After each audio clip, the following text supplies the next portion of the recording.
Hello everybody and welcome to another stream. We are going to be playing some more Stationeers today. We are going to continue on our Vulcan base, and we have to fix up some things. We have to fix up the water situation. What have we got for water at the moment? Water is number 4. Alright, so we've got 200 kilopascals of water. Right, so we've got to fix up our water maker, which we actually blew. We blew the pipe for it. So what we need to do is we're going to have to add in. Well, let's go actually have a look at it now. Probably, yeah, it's nighttime. So we also got to increase our solar panels actually.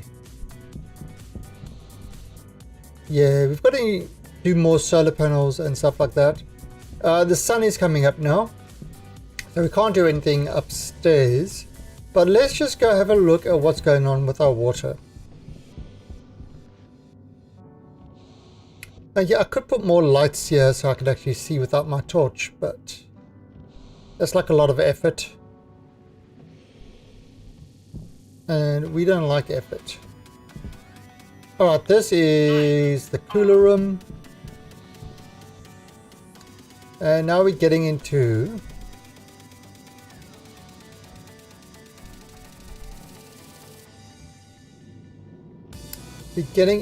our atmospheric room, which has an atmosphere, surprisingly enough, being an atmospheric room. Although it's not really a great atmosphere. Let's have a look. What have we got? God, that... Why does it do that? It's literally never the one that we want it to be. Okay. So. This is currently at the atmosphere. Yeah, it's mostly pollutants because we vented a lot of pollutants into the atmosphere to get rid of it from the tank. Because we've got a lot of pollutants. Pollutants are... we can pull them in from the atmosphere. So pollutants and H2 are the two predominant things that we've got. Alright, but what has happened is when we were doing this, we blew a pipe. Because the mixer pulled too much pressure in, and this thing couldn't actually handle the pressure. You can't handle the truth. This is exactly right. We couldn't. So what we've got to do is we've got to put something. We've got to put the pipe back. We've got to put something like the analyzer on there. And in the server room, we're going to have to put another sort of housing thing to try and correct that. You see, at the moment it's got the combustion mixture over here, but obviously we want to change that a bit and have it with a program running with that, which is going to be similar to actually what we got with the filtration IC. Very similar to the filtration IC, which pretty much turns on the filters based on what's in here. So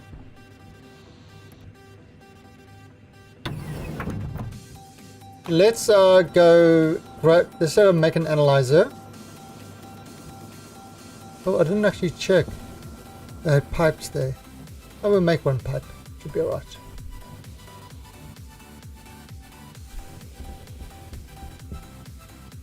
And the sun's up. Let's actually go look at the garden. Just make sure that the garden is all working properly for food. We've also got to automate that, but I mean, we've got to get our water under control before we go on with more garden automation.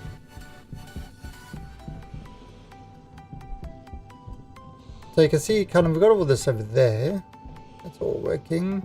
We've got our recycle room over here. That's all working.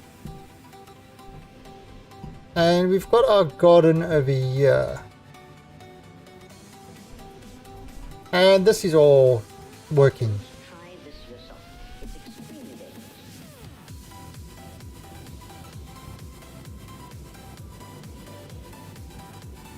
So we can look at all this going.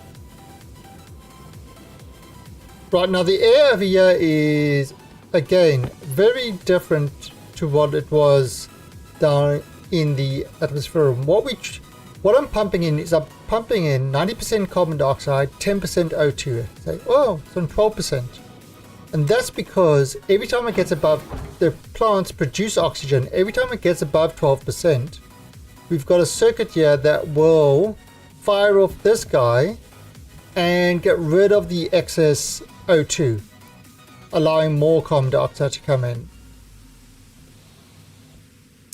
This thing is the potatoes, so we can harvest this.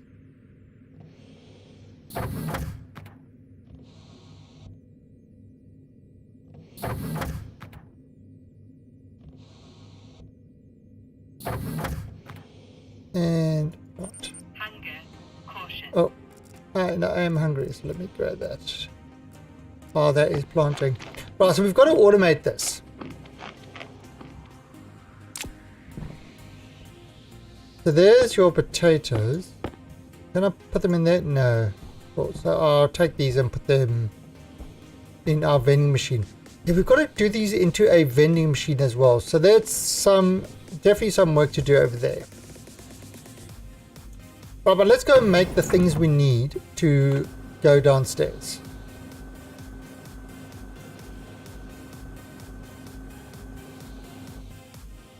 And see if we can get all that done.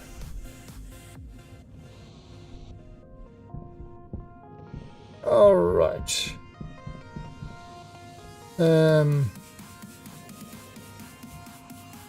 Let's just put this.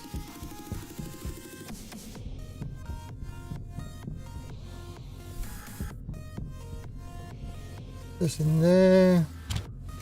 Yeah, probably gonna need to get some more gold as well. Don't have a lot of gold.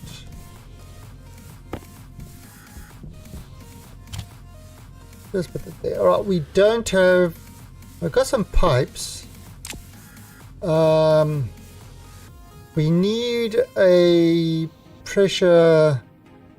Whatchamacallit thing. So we need a pipe analyzer. Let's create one of those. So this is needing more gold. Now we need not logic memory. Need IC. We need an IC chip. I believe we've got IC housing.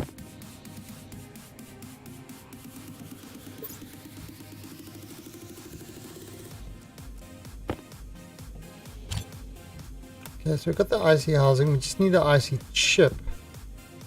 Go in there. And that should do that. Light on. We've got 200 gold, so I'm going to probably want to get some more gold. Oh. Did it make it? Yeah, it did. Right, so that over there. Grab that one. Alright, let's go and do this thing. Get this whole thing sorted out. And then we can actually fire off our water. We could probably make it even more we could probably put it on auto mode actually.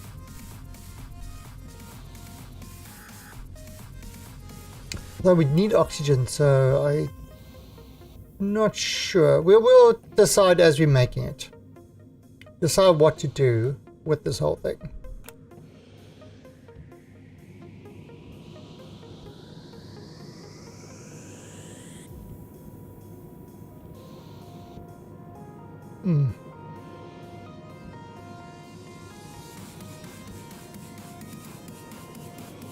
Then where are we going? Alright, so bring this.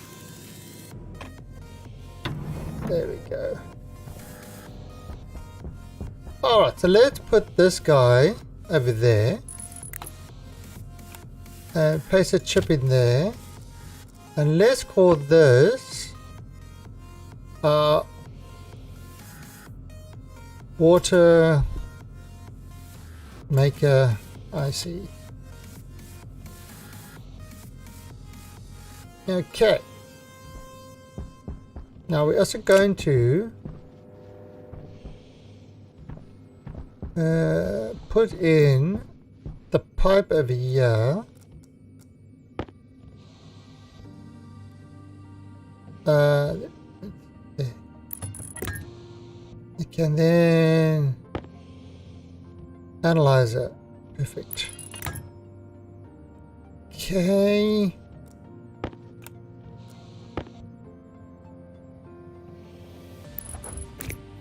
That would be there. Alright, this analyzer is 0. Okay. Alright, so let's make sure everything is labeled correctly. Alright, so. Alright, so water mixer.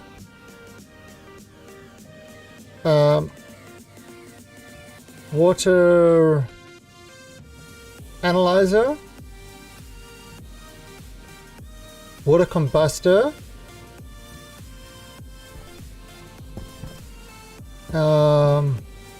and water lever. Okay, so everything is named correctly.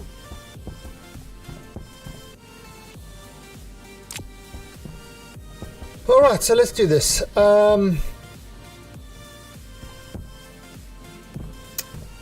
Right, time to use the computer and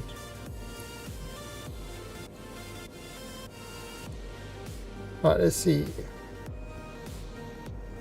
What was that called?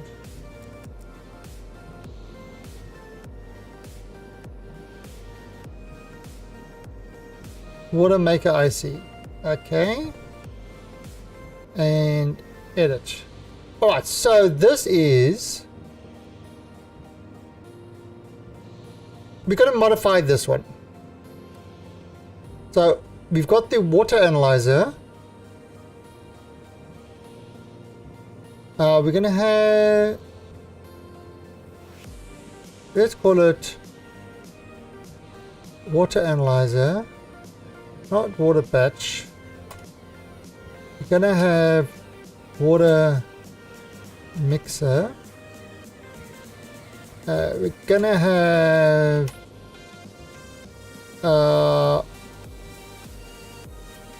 water combustor and gonna have water lever. Okay, this other stuff we're not gonna have yet. Well, so it's current pressure, process pressure,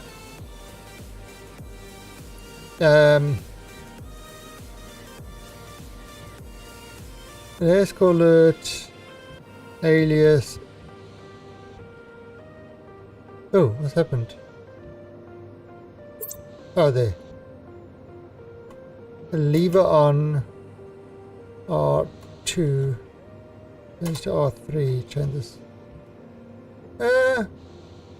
Nah. Not gonna worry about that one.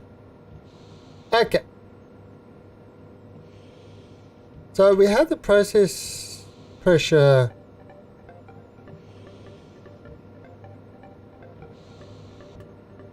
Let's put out 1.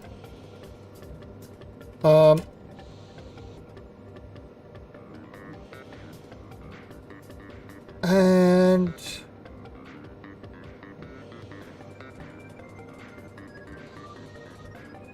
right, and let's have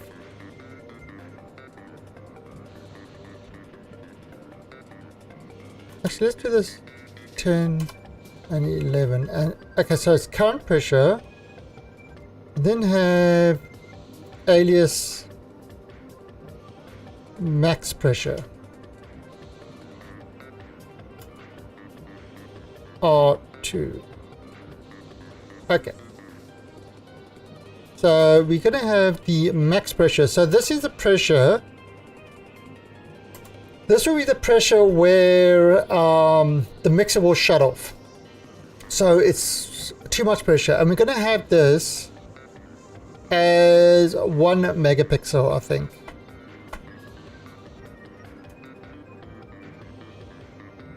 So this would be 1 megapascal. Okay, so it's not going to allow more than a mix of 1 megapascal in there. If it gets above that,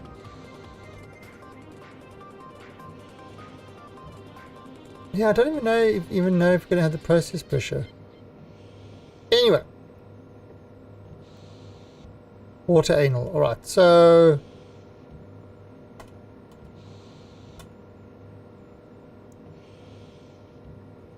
yeah, that's not quite right.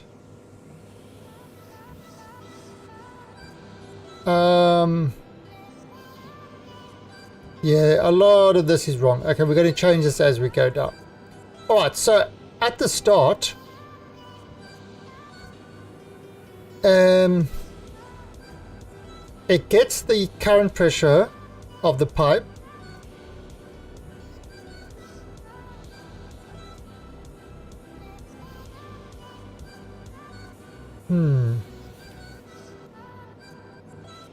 So it gets the current pressure of the pipe from the and thing. All right. So first of all, what we've got to do actually, first we've got to do is get the lever on from the water lever.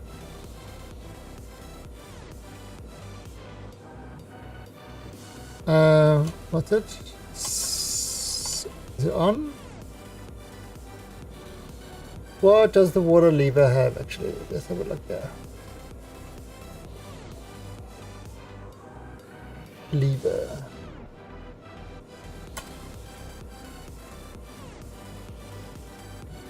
Switch lever.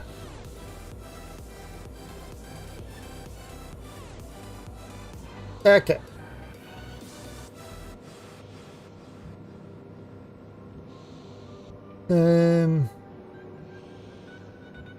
Open. Data outputs. Lock setting.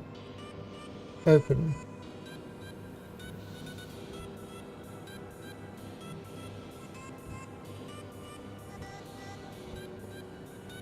I believe it's setting. Yep. Alright, so the lever, so it's going to get the lever on with the this is tell whether the system is on or off. Okay, so now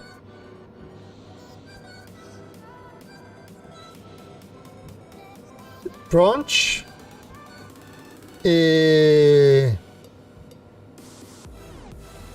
equal to 0, lever on, start. Okay. We'll wait to tick. Okay, so what this is, so basically what this is going to do is it's going to say if the lever is off, then if the lever is off,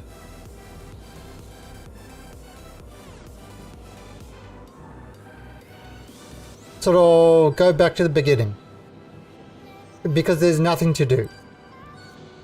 Let's just grab.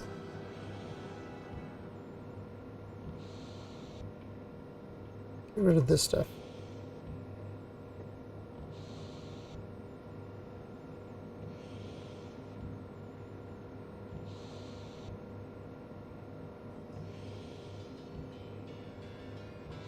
Maybe... No, maybe... let's have a look here quickly. What is it? This is no extract. Call it... Oh, my big cat's come to join me. So call this... not running.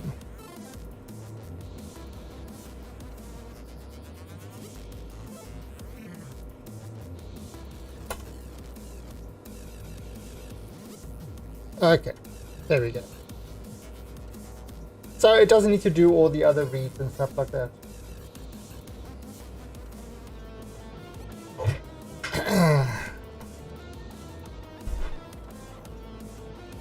Now there could be other things that we just want to make sure everything's off. Yeah. Could do that.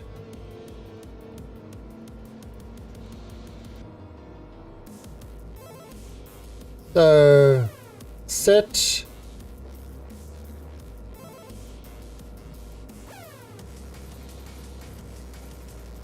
make sure set water mixer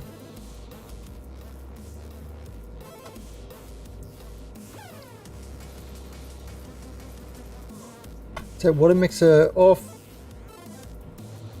set water combustor to off.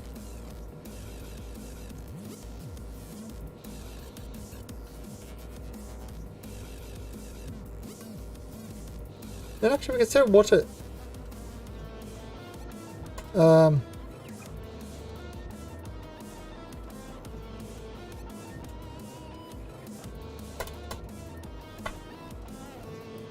Set the water analyzer off as well. It doesn't need to be on. But if it's on, we are going to set water anal.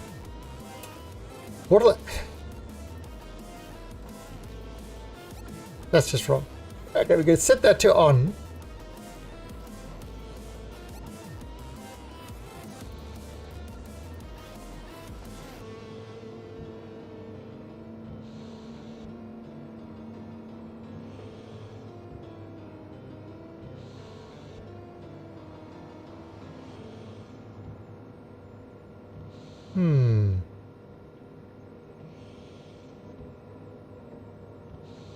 Okay. So that will make sure that the water analyzer is on. Because it doesn't need to be on if it's not running. Then we'll load into the current pressure from the water analyzer. Then, if current pressure is above 100, it will set the device on. Okay.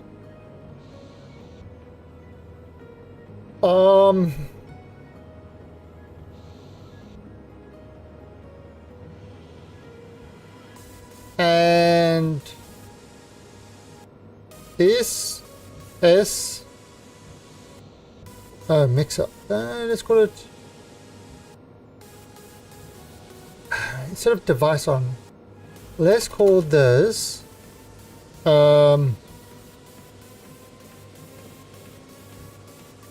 mixer on,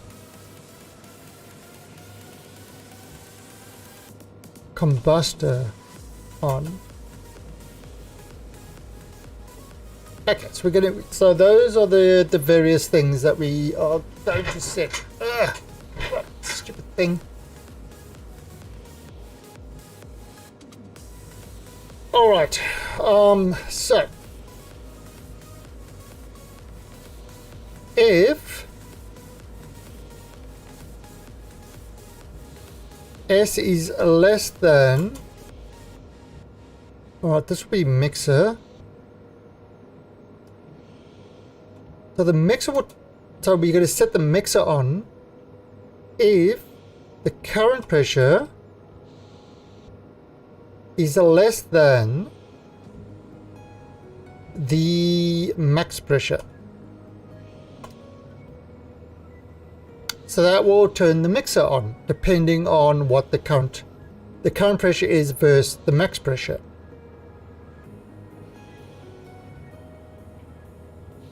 Okay.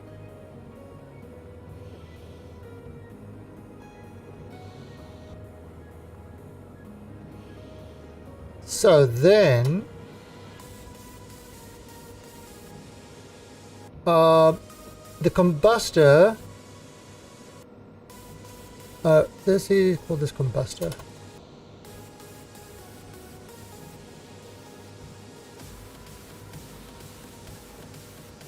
Combustor. So the combustor will be on if it's above the minimum pressure. I suppose I could set that to 0 even.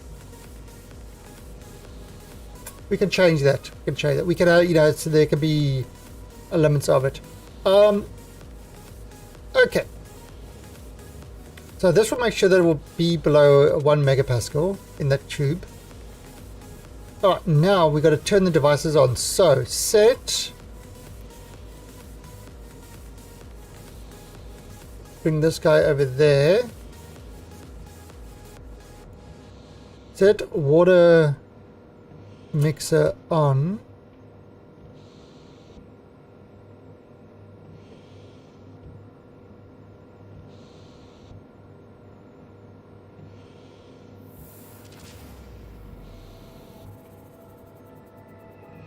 What's that?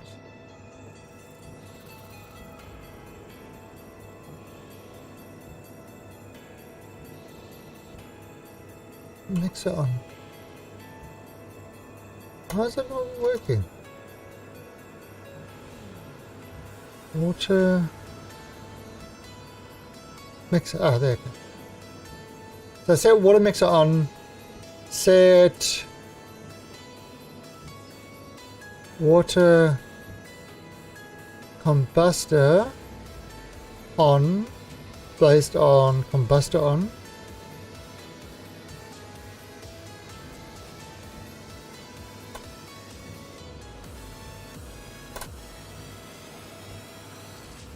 And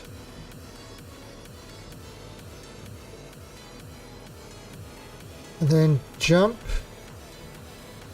start.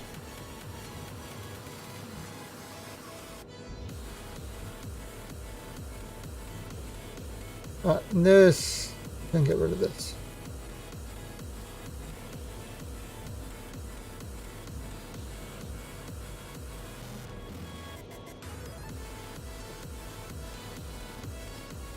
All right.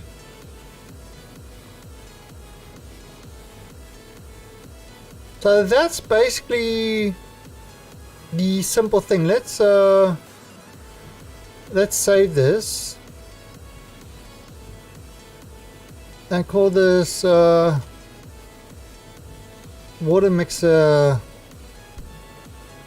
control. Okay.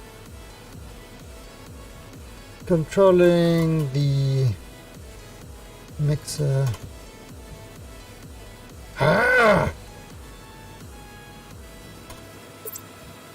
Controlling the mixer for the water combustor.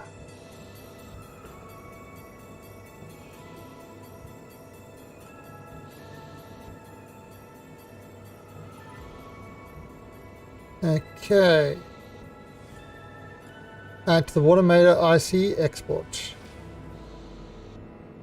Alright, so Light on. let's turn this off. Turn this off. Turn this off. Oh, we have to turn this on and off. Alright, so turn it on so we can get that. So the water analysis.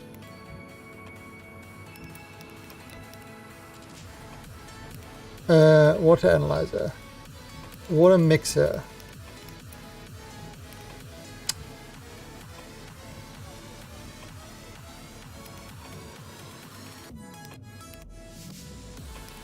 Water mixer. Water combustor.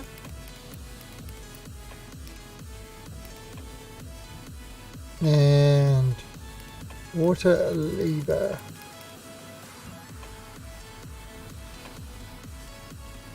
And turn on. Okay. So let's go have a look at how this actually runs now.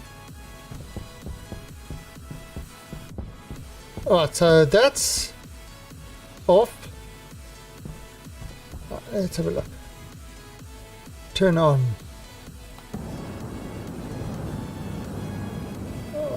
Let's have a look here.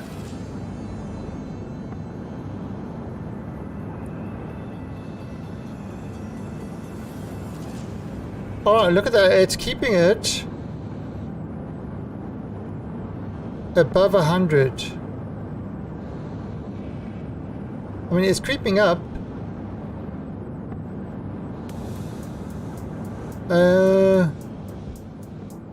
No, so you can see the O2 is dropping. And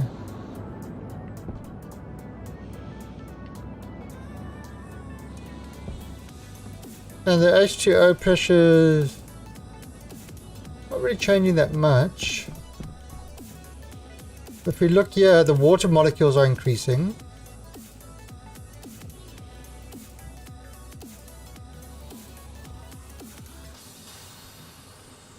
There, so the water is increasing.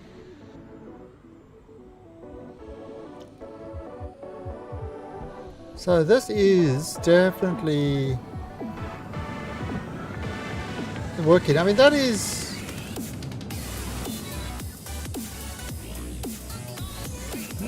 definitely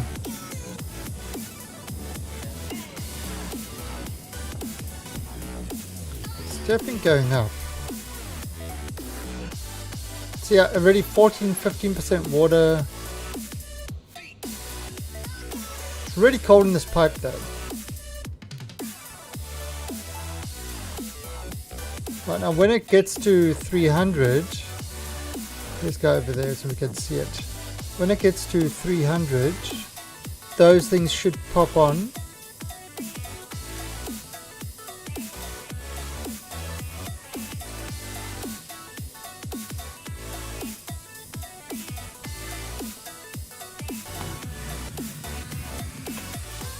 And right, so that sucked all the stuff across. So we should have more water in there now. Oh, the water's really cold though. But yeah, we got a lot more water.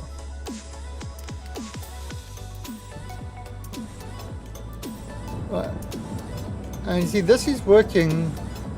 It's actually keeping up with it. So I don't know what happened last time that it didn't keep up with it. It is slowly increasing. So that's probably what happened last time.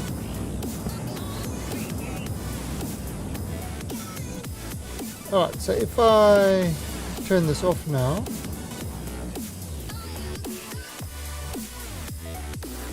See how this is on. Even if I turn this on, it's going to turn itself off straight away.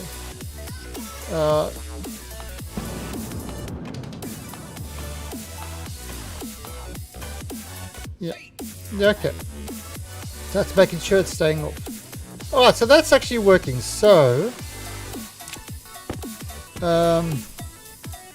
let's bring these guys. Kind of close this off now.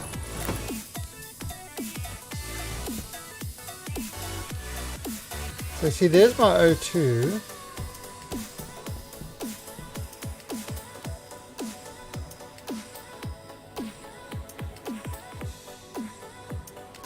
Yeah, we've got a little bit more water. So if I turn on this, it should actually...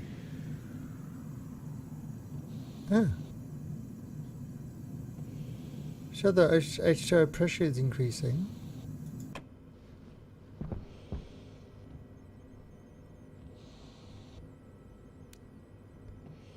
Where is this extra water coming from? I'm not sure.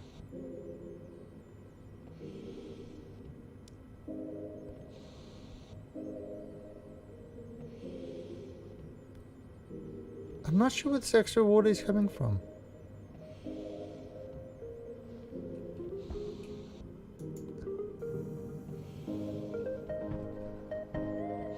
This is sucking it away.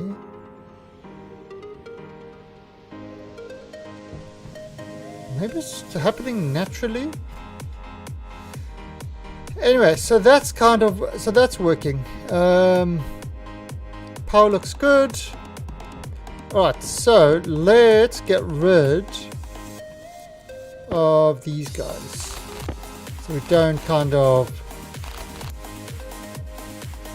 mix them up with anything else.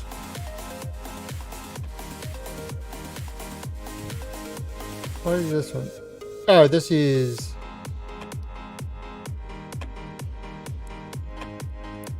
yeah, this is for... what did we have this one? The tank output. Yeah, this is for those tanks. Alright, so we can turn this off. So that worked just fine. Alright, these I'm actually going to leave over here. So this is all kind of just perfect. If we want more water, we turn that on. At a later stage, we could... oh, what did I do there? Ah, there we go. That's better.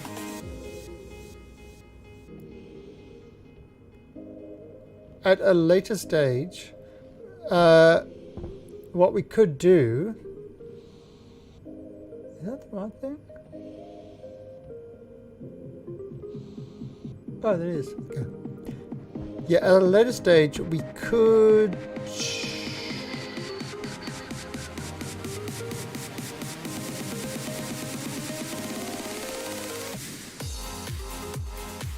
do other stuff.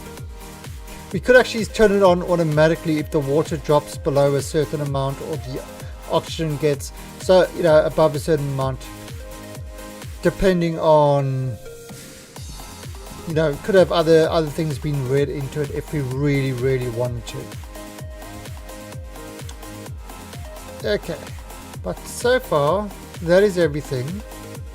It's looking just fine. Actually, what is our current H2 like? 5 megapascals. Oh, this is really low. Oh, it's heating up. Okay, so it is heating up. So this thing is kind of heating up to the environment.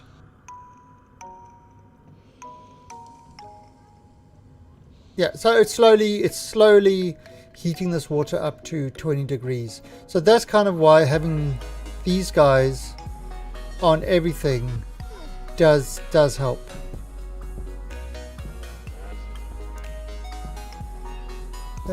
Is there any others that are overly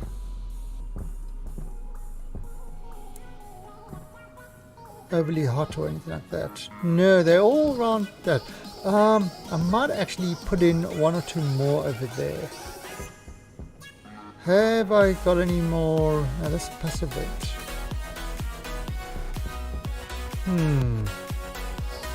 Do I have any more in here that I can use?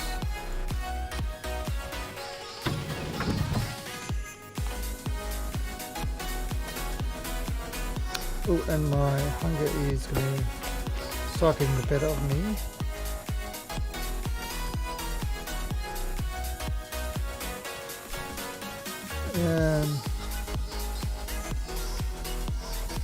Let me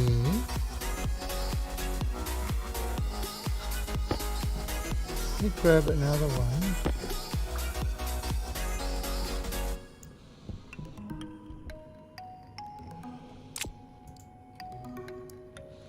Just to make this water maybe change quicker. Because if we keep doing what we're doing, it's always going to be really cold coming in. So we want to heat it up. Now the radiator can either be used to heat or to cool. As weird as that sounds, because what it does is it looks at the current environment. Alright, so this should balance what's in the pipe to what the environment is. And there you can see it's actually moving. It's moving faster. So if we bring this guy up, right, 20.6 degrees in this pipe is 11.4 degrees.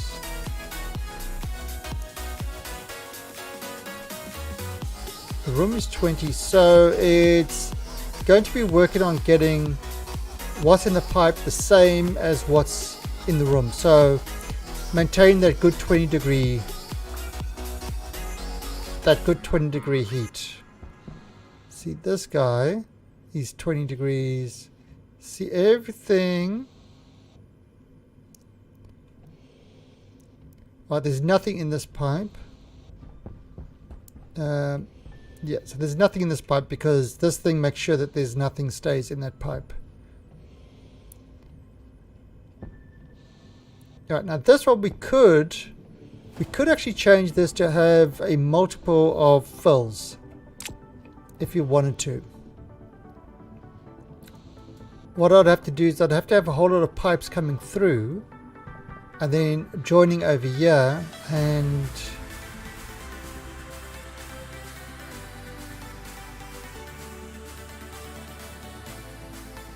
yeah, and then you select which one.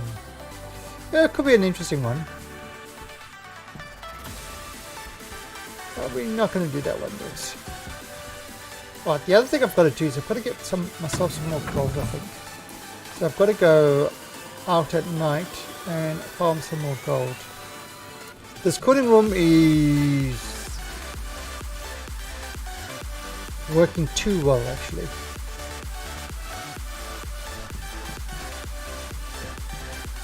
Alright, so it's daylight. So nighttime, when nighttime comes, we are going to go grab some more. We're going to grab some more. Oh shit! Grab some more. What's it called? Gold.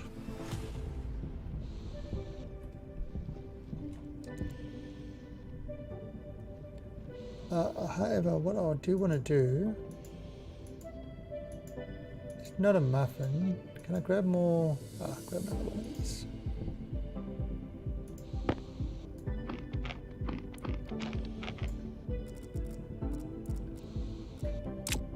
Alright, so I will be right back. I'll let you guys watch the sunrise and BRB.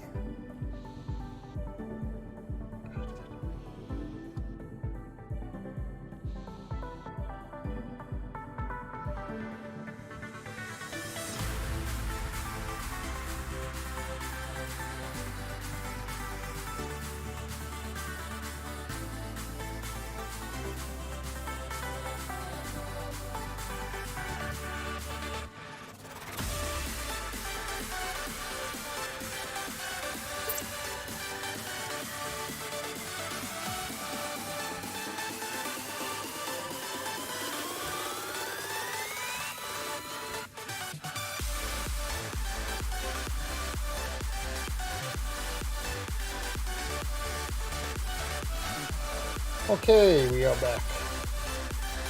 Let's get myself some water. Delicious water. Alright, so what we also want to do is, while I've been down there, let's see what's actually happened to our batteries. And the best place to view what's happened to our batteries is actually from up here.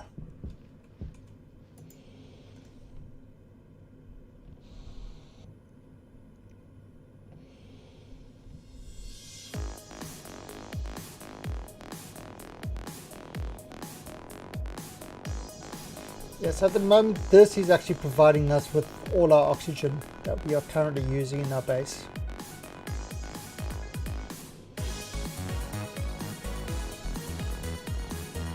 Which is actually working fairly well.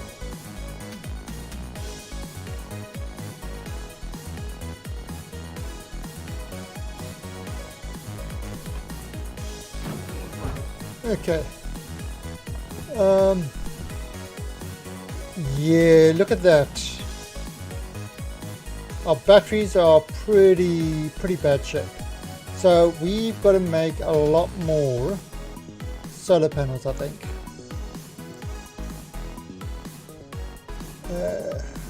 We're gonna have to go up that way. Alright, so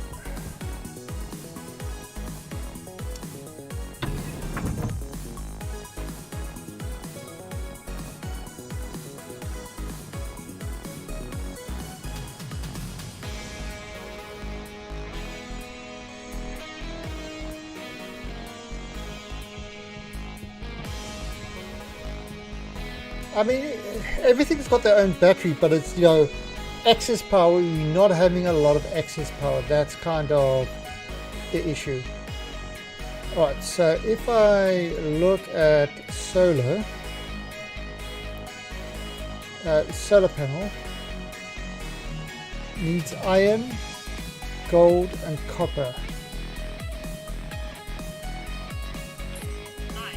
So there's copper. Here's iron. Okay, that's going to create about 10 of them.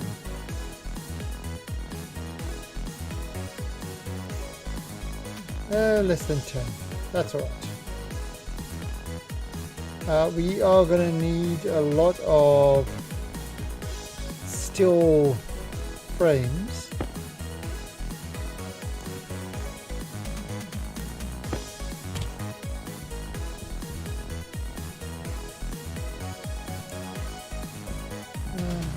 Grab some more copper there. Yeah, we need copper and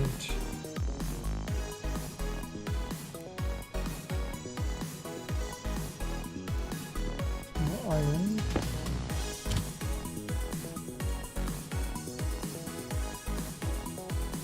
Okay, that should be 10.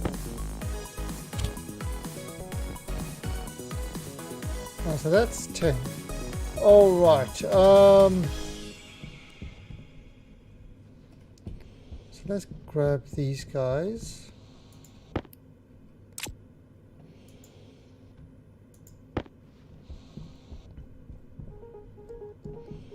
think we're gonna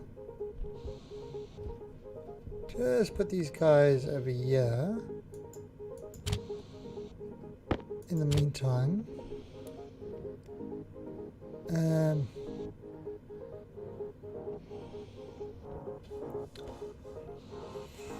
Alright, what's this? Elevator, hydroponics. Alright, yeah, we're gonna need a bunch of gold and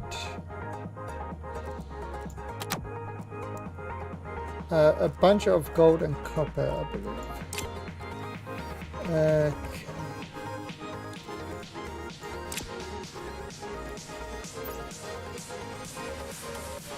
Let's just getting this ready. How much is this? Okay, we've got a high charge. All right. So once the temperature drops in this to 570 at the moment, then we'll go out and we'll start farming.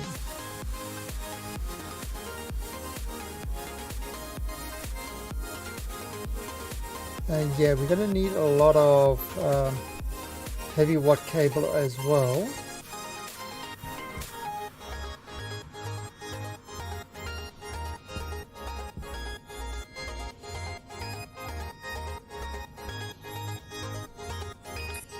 Is that lead?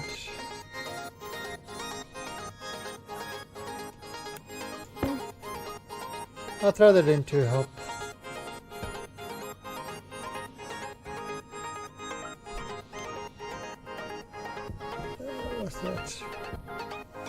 or 60. So that's about 200 degrees. Less than 200. Okay, that's all right. Right, we can start going outside now.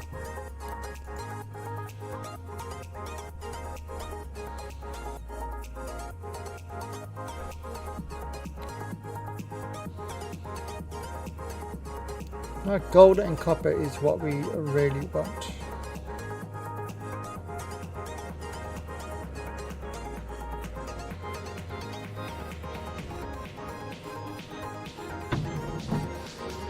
Uh, 139. Pop that in there. Yeah. So it's not great, but anyway, let's oh, oops. Turn this on in case we get lost, which is more likely than not. Yeah, some copper. Right, let's get this copper quickly.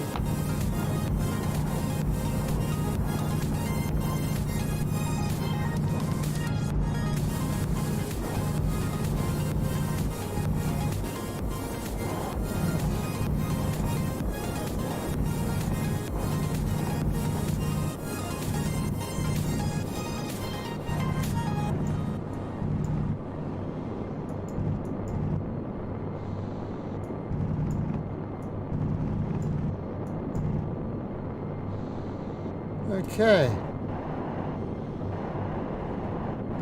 so see, I've got a full thing of copper. So what we're going to do is you can actually start smelting that copper right now. That's kind of the beauty of the system, is I've made it so, you know, having that outside thing helps you sort of decide what helps you choose these things. So let's see, are we looking for gold? There we go.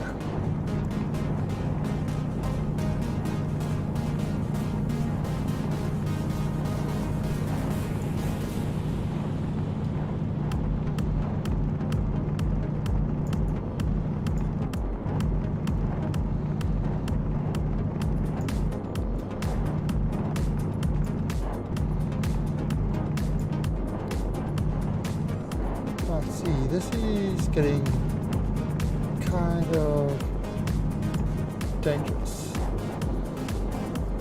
That is lava. That will kill you.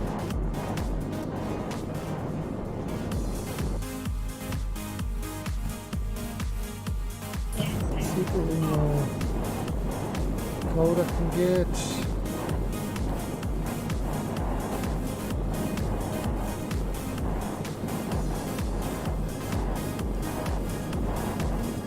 Gold.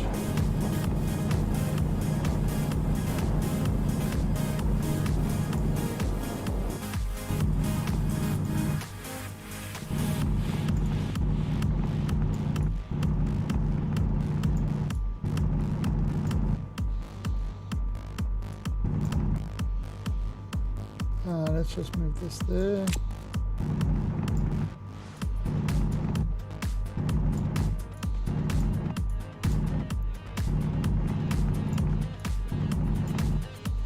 Oops. Should be right.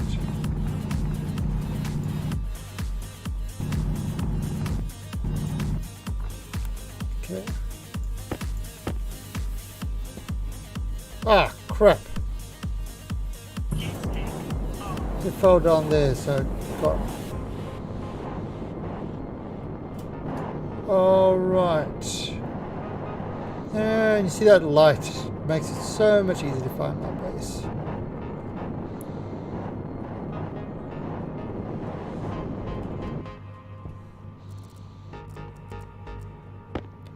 Let's dump this in there.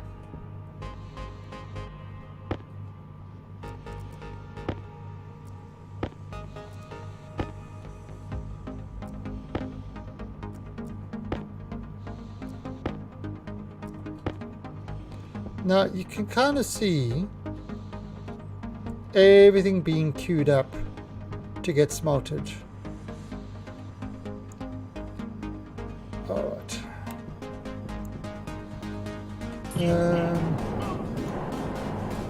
Maybe I can get something else. Maybe get some more iron quickly.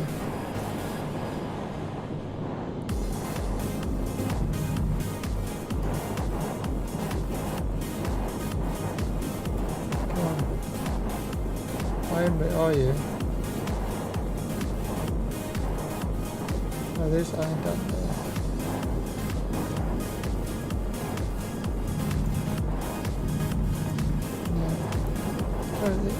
Ah, there's that.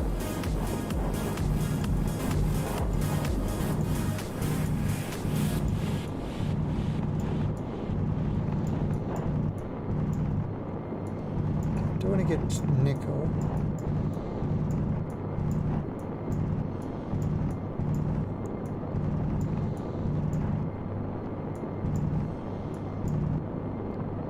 All right.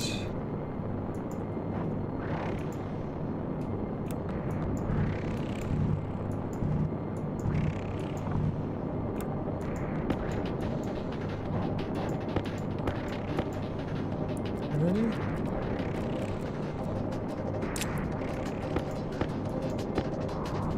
Okay.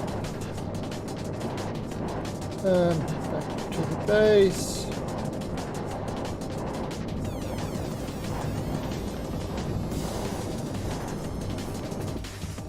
All right, so let's we'll turn this off. Bring it there.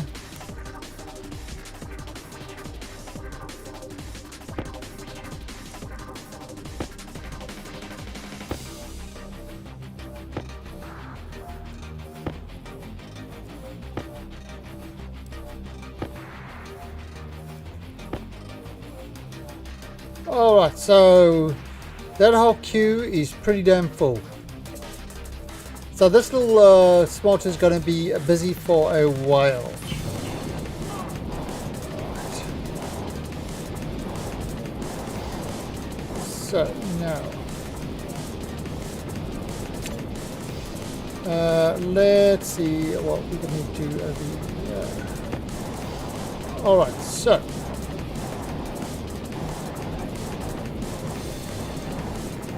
okay, if we bring this, I think that would be good.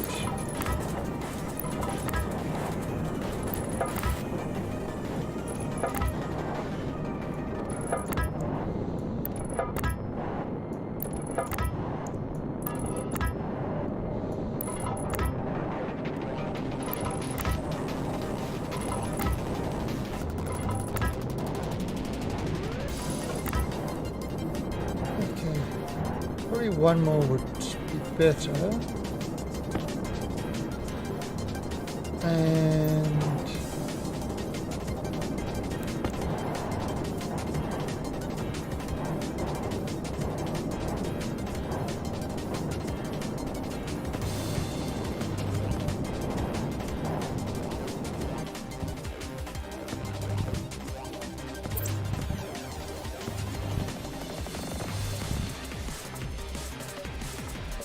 hopefully that's going to be far enough apart to actually allow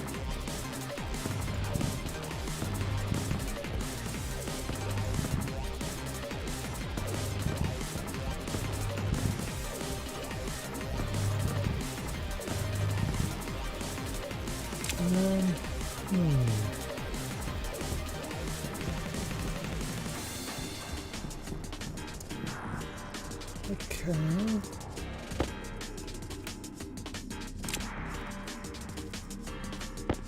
Yes, we're going to need some heavy wire, definitely.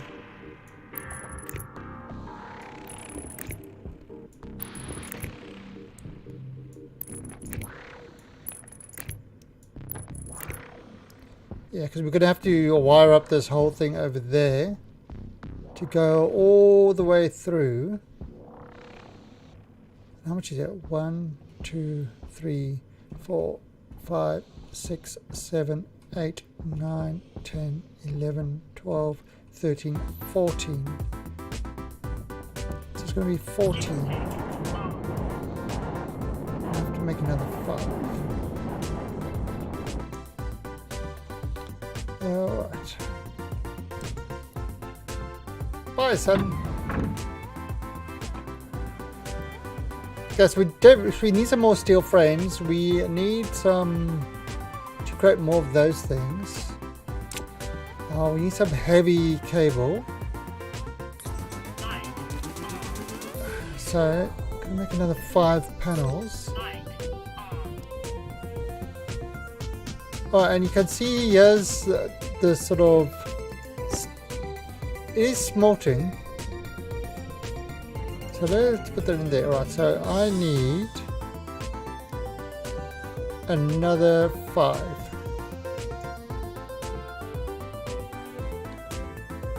That's 1,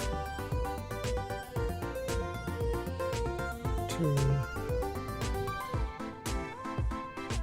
3, 4, and 5. Right, then coil.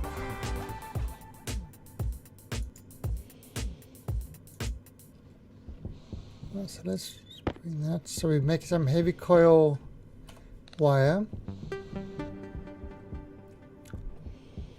So there's your 15 of them. Okay, I am going to... Well, we've got glass plates, that's fine.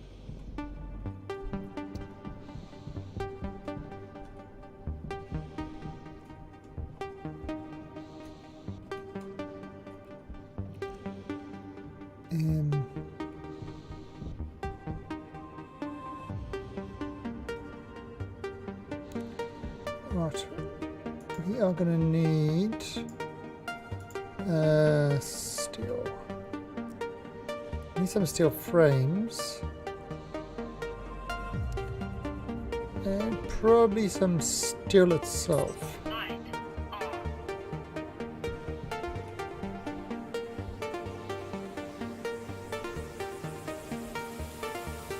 Did I have any steel sheets in this in the other one?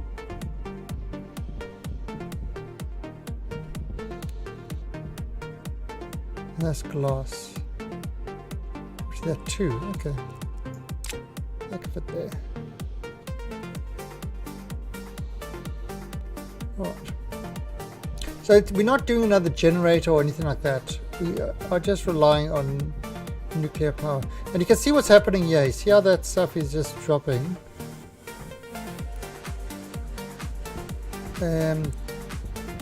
This stuff should still be working.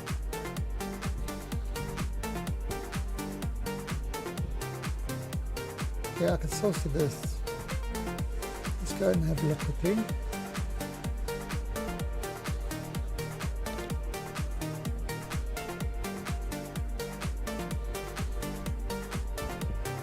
Okay, so you see that's busy smarting. It's still on the copper.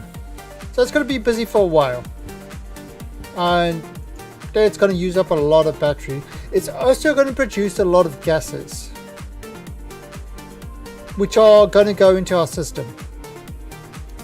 So again, not a problem.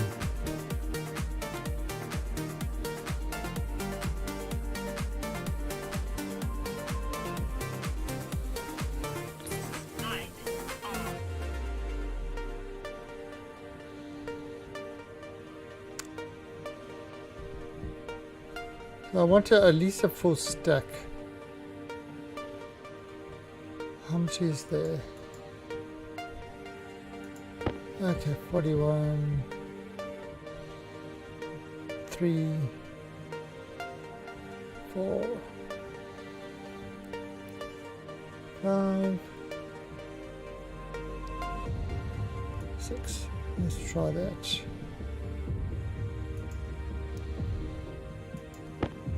Okay, maybe 4 more.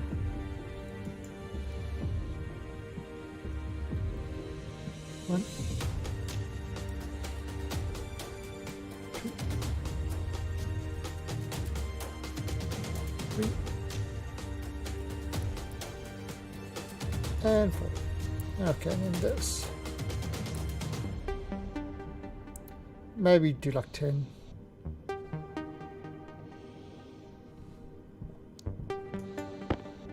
Right, so that's 50 to go there. Now that should be enough.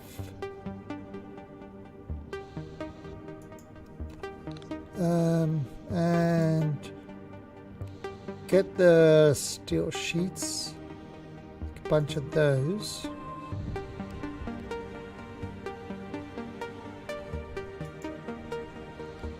Well, that's 4 frames. Again, should be enough.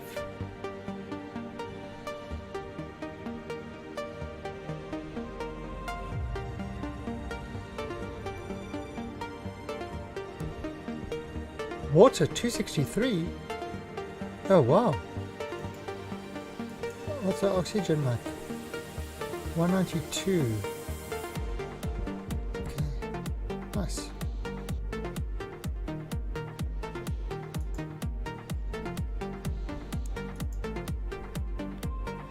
Alright.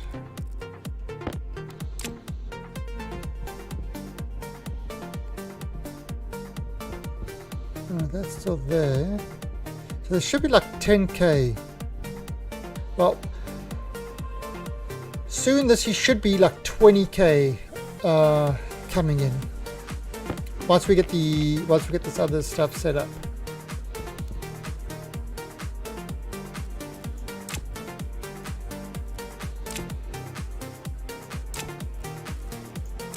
Okay.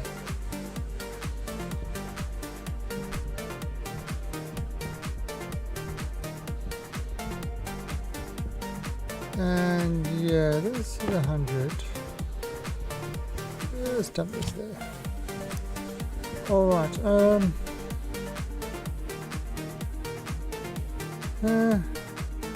think we're gonna need more. I mean, we could put another battery there. We've got another battery.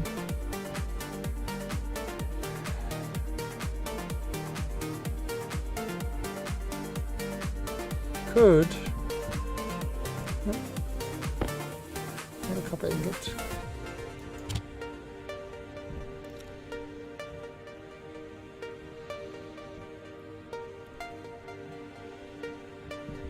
What's going on? So you see there are some gases coming in here.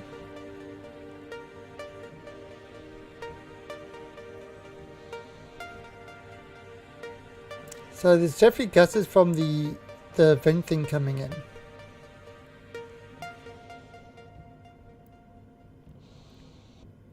You know, from the furnace. So that's how these gases are. That's why this gas is increasing the whole time, because that stuff is coming in. And it's, I mean, it's hitting there and it's getting cold, and then it's dropping because the system is sucking them in. Okay, I still haven't decided what to do with this room, though.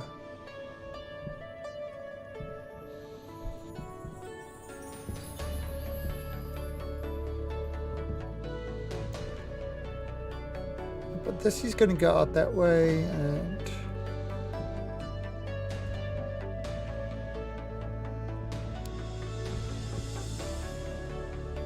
okay, hopefully this should be alright.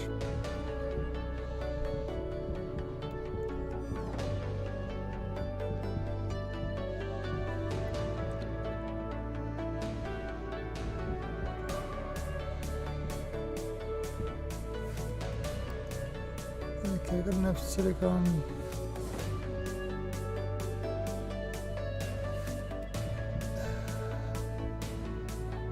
Alright, that looks good. We can go outside now and do this.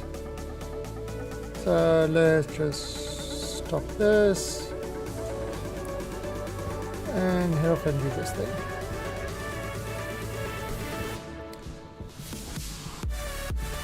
450. That's about 200 degrees.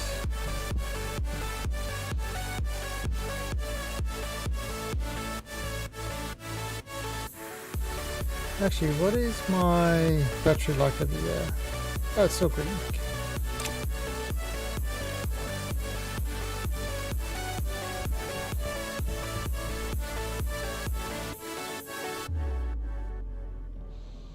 Okay, that's enough to go out. Alright, so let's go do this. Do this last one.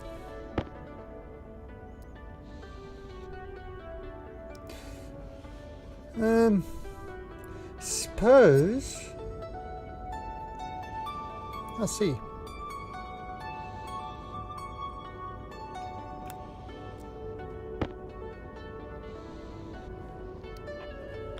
Light on. Jetpack on.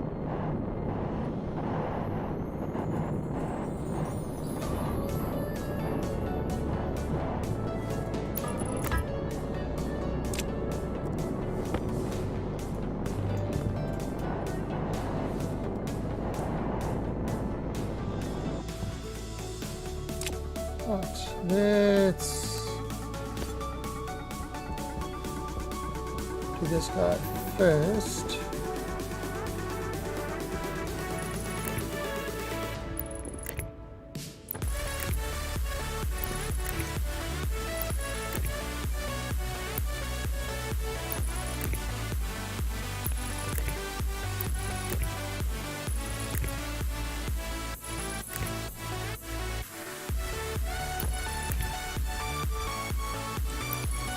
Alright, let's see.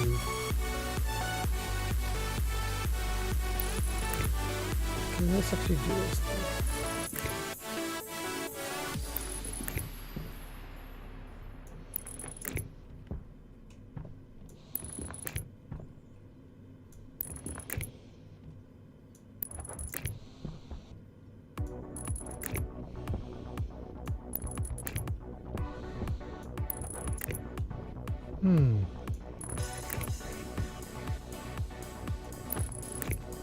Okay, I am definitely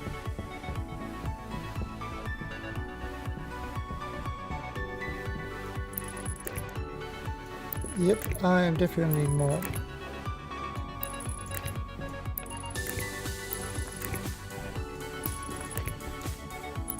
I mean, we can build the stack during the day. Alright, so, yeah.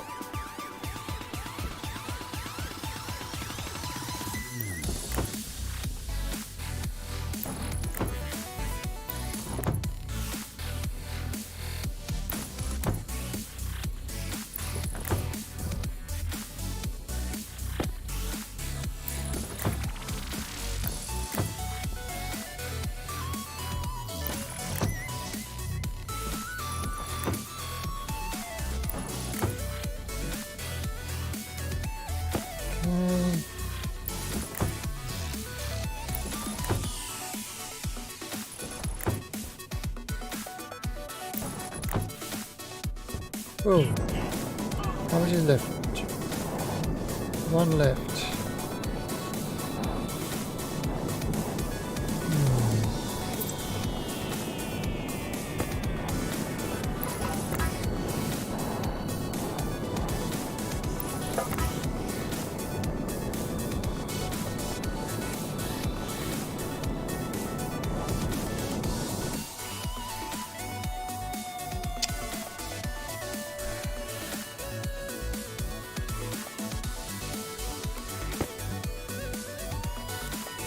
You know what? Let's put this one there as well. Do 2 rows of 15. I'm going to have to make another one.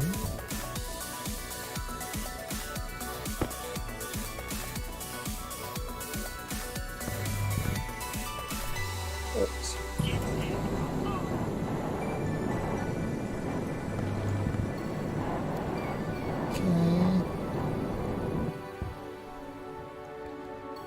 Yes, we have this 2 rows of 15. That's should be all right.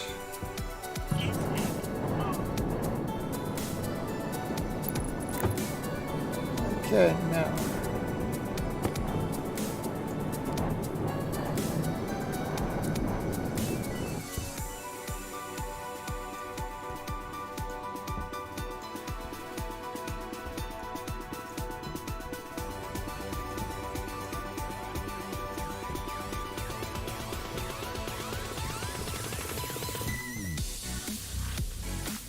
Okay. So I am definitely going to need to look at this. So you can see what's happened. See, because that is using up all the power from this to run that furnace. This is using up the power to run the atmospherics, and this is using up the power to run inside the base. And you can see these guys are completely done, and you see this has got no power left at all to run the what do you call it, the solar panels. But they park so that they get power when the sun comes up. So them running out of power, not an issue. But we've got to get lots more I've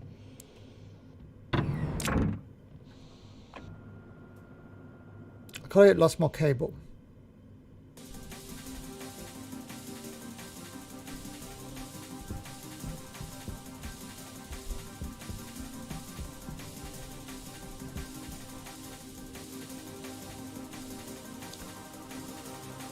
Okay, we've got to get one more solar panel as well.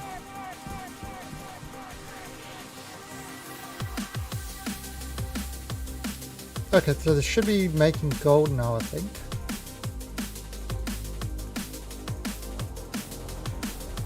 Right.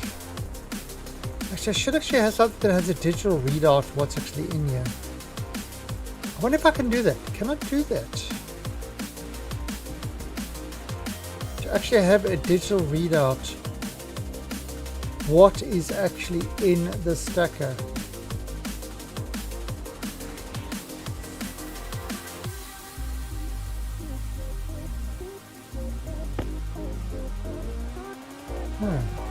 Don't know. Right, let's stop this quickly. Solar.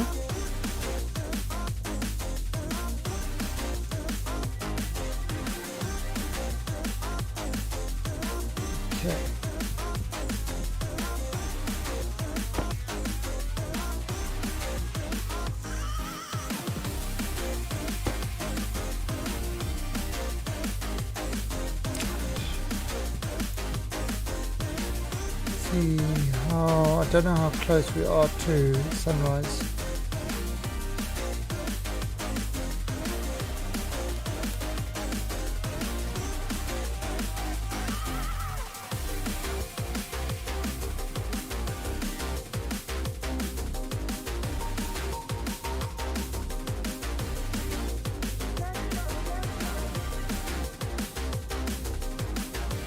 Come on.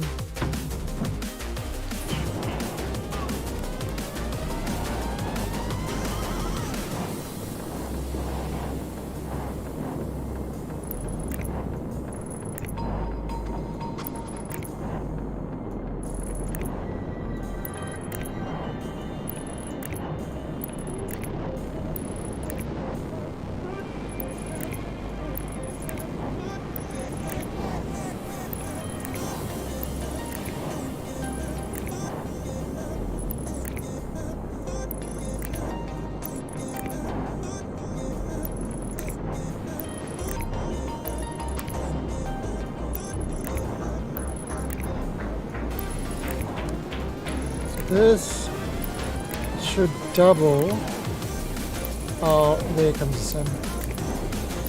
This should double our power.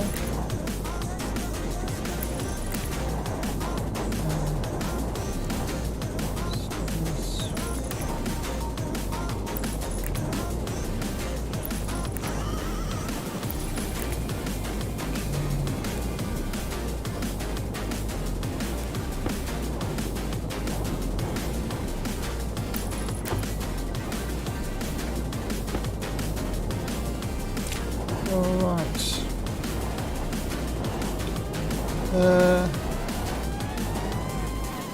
So that looks good. Right. Oh shit, that was on, that's why. Yeah, I should actually have that beacon be able to be turned off. I should actually set something that will turn off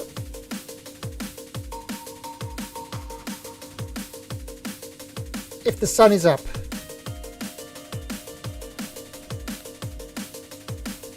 Alright, so that's the power coming in. Alright, so let's have a look. See, alright, so that's all turned to face it. So these have already, you know, the things already turned all those to face it. So we are already getting 1.2 kilowatts. Megawatts. No, yeah, 12 megawatts, 13 megawatts. So we are getting a lot. Let's go actually have a look from our...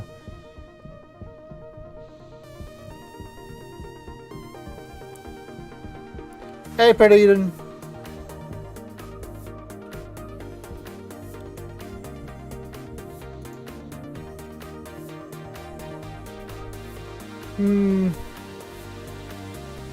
Well, there is one entrance.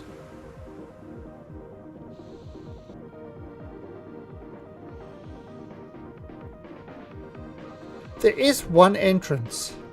So I can detect if a certain door is closed.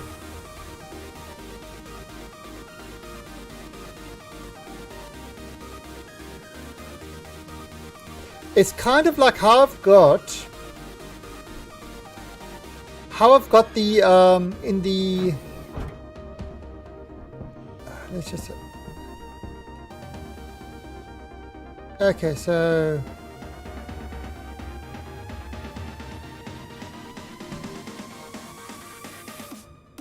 oh, so look at that.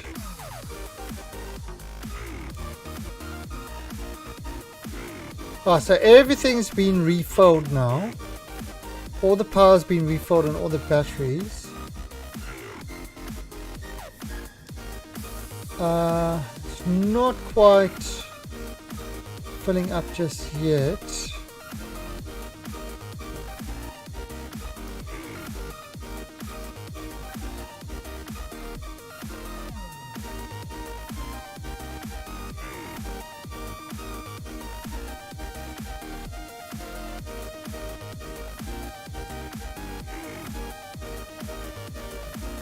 And it's trying to fill up all the batteries now.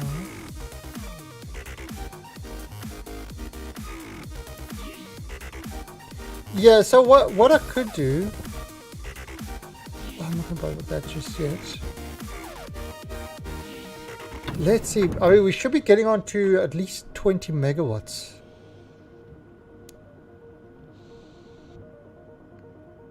Coming in. Alright, so...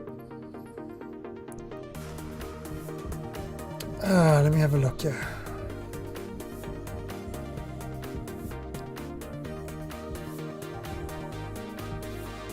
There's gas coming in. 22. 22 kilowatts, not megawatts. So 22 kilowatts. Alright, so that's pulling in a lot of power.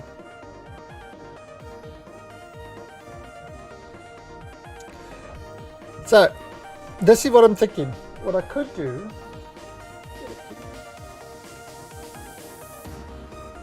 Let's bring the key. Oh, wrong one.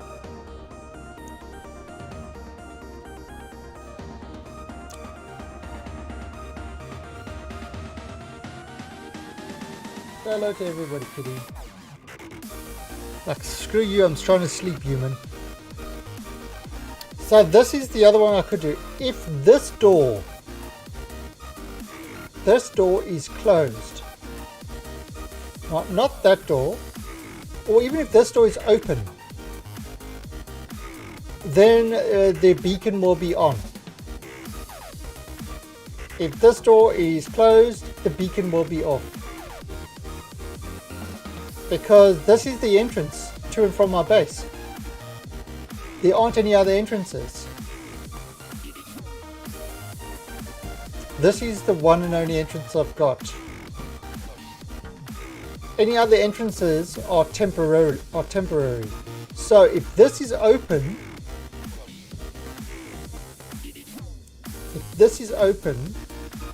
beacon on.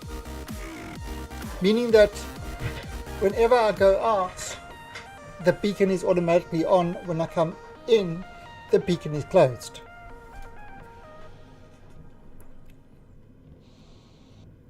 That would work. The other way is to have a light sensor that when it's nighttime, the beacon is on. Although, again, not needed because... Look at that, that's beautiful. That is absolutely beautiful. Let's go look and see what the battery... I need a percentage of the battery charged.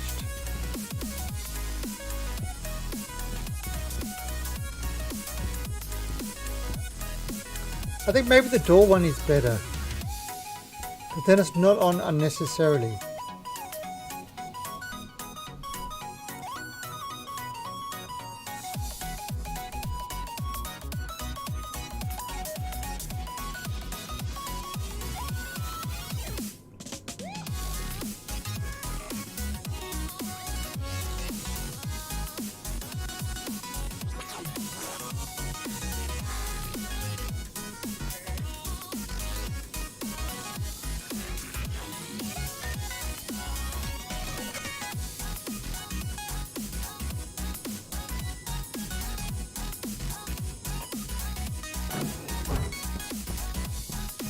Oh wow, look at that, it totally filled those guys up. It totally filled them up. So I could probably have a third battery in there.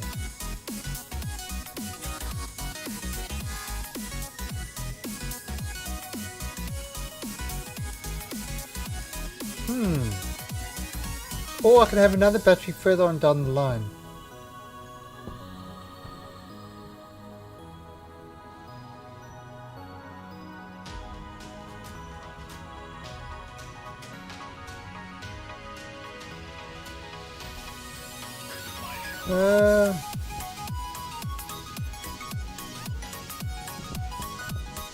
Okay, Atmospherics got its own battery. The main room has got its own battery. Manufacturing has got its own battery. And these guys are just feeding all the other batteries.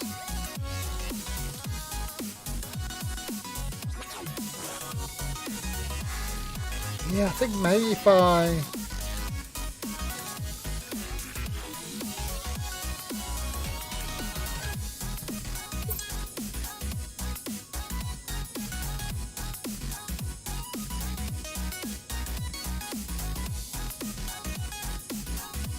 Yeah, I mean that...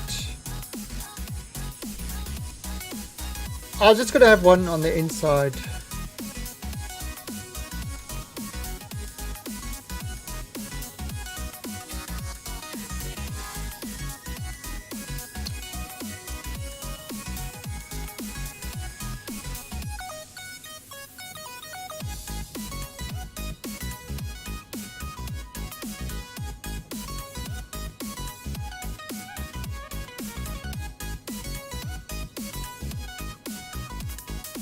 Right, so look at they're all turning now.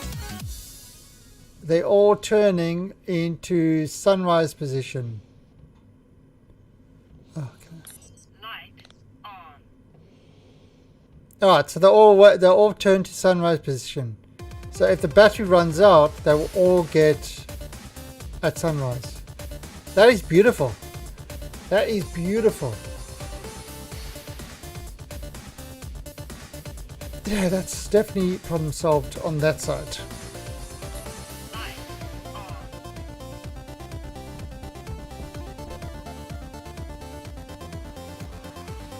Yeah, well, oh, shit. But what I've got is I've got those two batteries that fill up with the solar panel, and then they feed the other batteries as they need it through through transformers. So you've got your main battery, your main set of batteries.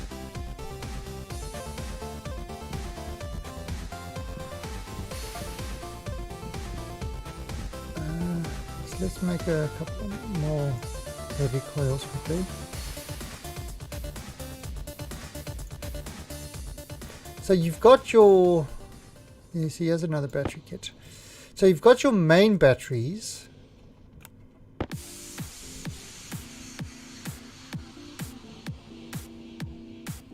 Oh crap, I need not steel sheets. Steel frames, I need a couple of those. What happened to that? I'm sure I had more of them.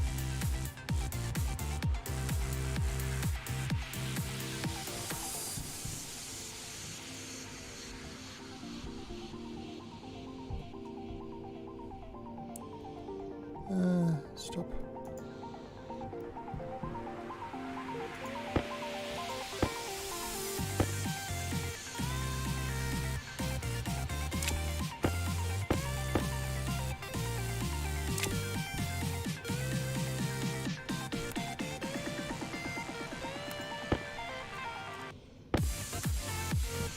Okay. Oh, out of copper.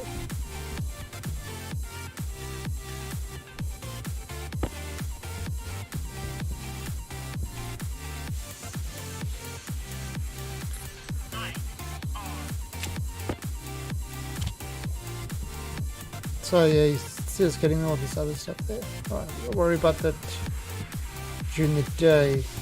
Let's go.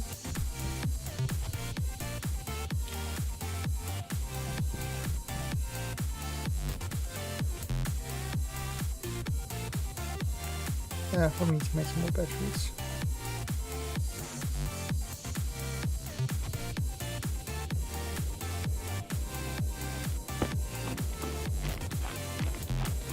We can see what we need for this door.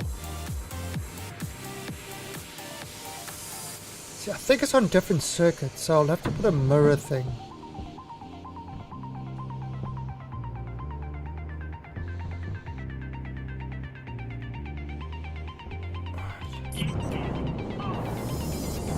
Yeah, it's completely different circuits. Alright, so let's see now.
Alright,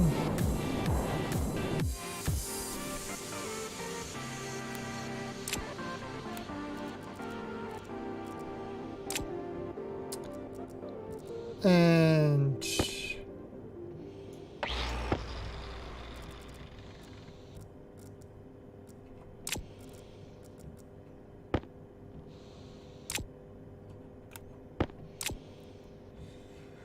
all right, so that's going to do that.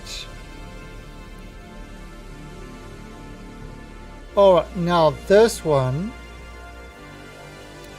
This is Beacon Writer.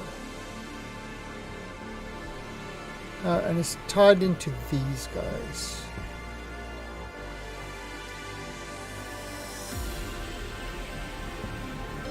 Alright.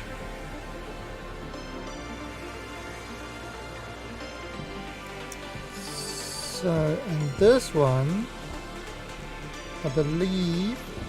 Okay, so that's actually perfect. So what I could do is I could put a mirror circuit over there to detect this door.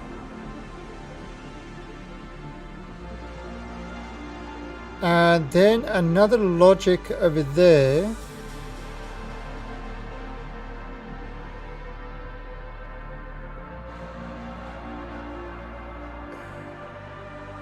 A logic and a math. No, a compare. So either one or the other.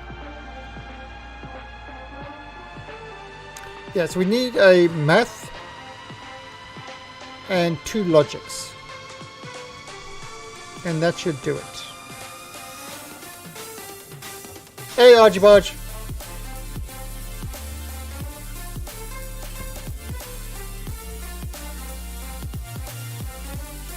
Yeah. Okay.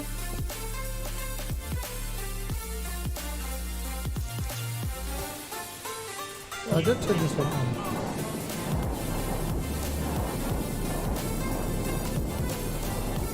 So you can see what's happening during the night.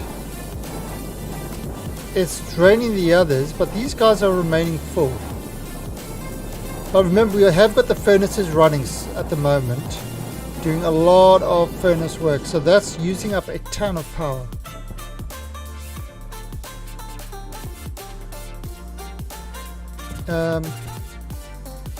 Now I could put another one over here.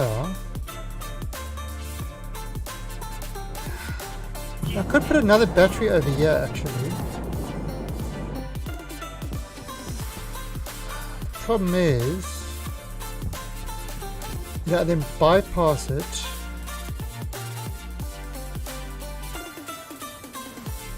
No.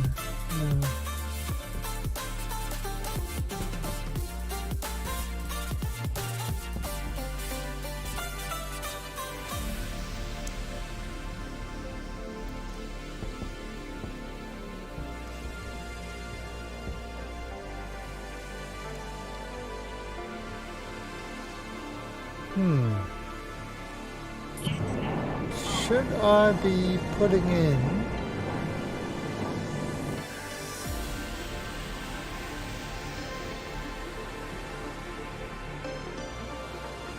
and that's coming in that one.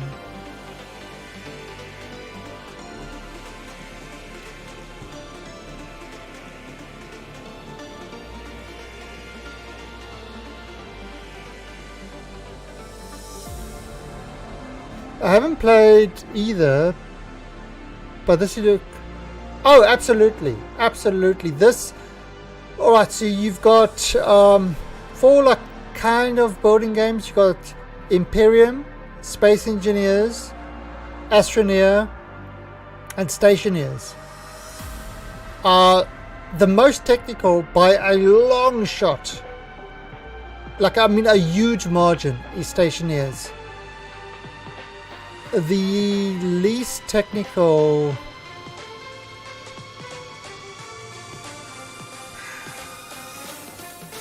I would probably go Astroneer and Imperium. Space Engineers is a little bit more technical engineering wise. Okay, see, so it's almost used all those batteries. So let's see what's going to happen there. And of course the base is busy at the moment. Yeah, I mean, look, this. So Archie, the thing about this game is you've got to manage temperatures. I mean, let's take my kitten away for a second. So if you look at the right, you've kind of got pressures, temperatures, pressures, temperatures, and food. Yeah, Astroneer is kind of, I would class Astroneer as as the most casual of all of them. You know, it's got its own charm. I love Astroneer. It's got its own charms in that, but it's definitely the most casual. This is the most hardcore.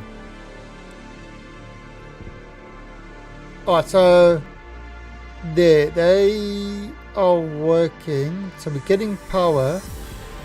But like, for example, to do the tracker, like, let me just show you when I mean technical. So, you get your gases from outside. Like outside, the temperature outside is 100 and, well, at the moment it's 495 degrees Kelvin, 500 degrees Kelvin outside. So it's too hot to go outside on this particular planet during the day.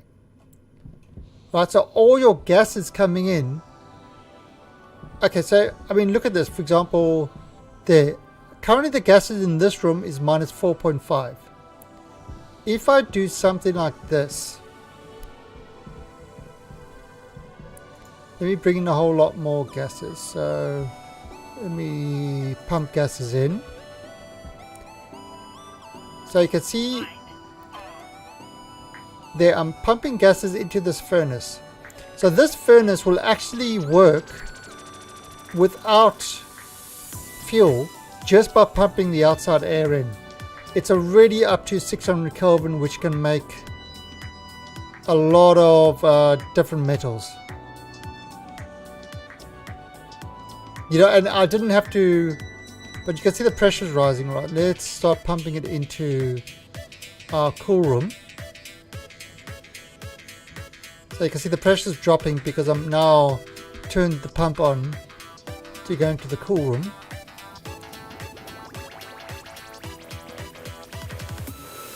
Yeah, this planet is around a black hole. So this is definitely the hardest planet to be on. Alright, so let's just dump this off. Alright, so we've got a whole bunch of gas now. I mean, look at that, 720 degrees Kelvin.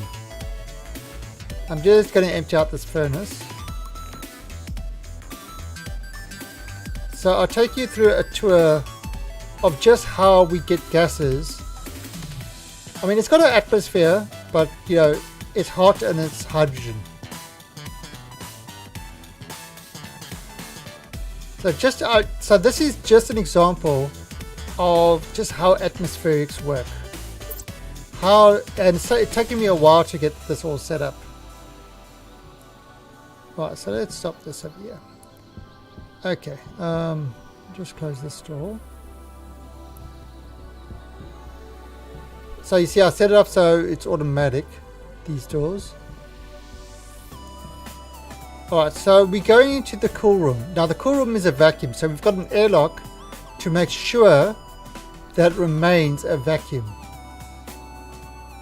So it's kind of, so it's a total vacuum in here. And that's the air we just pumped in, 270 degrees Celsius. But this is a cooling room. So what's happening is the gases are circulating around here until they hit 20 degrees Celsius. Once they hit 20 degrees Celsius, this digital valve will open up and allow the gases to go into the atmospheric room where they can be processed. Now underneath here,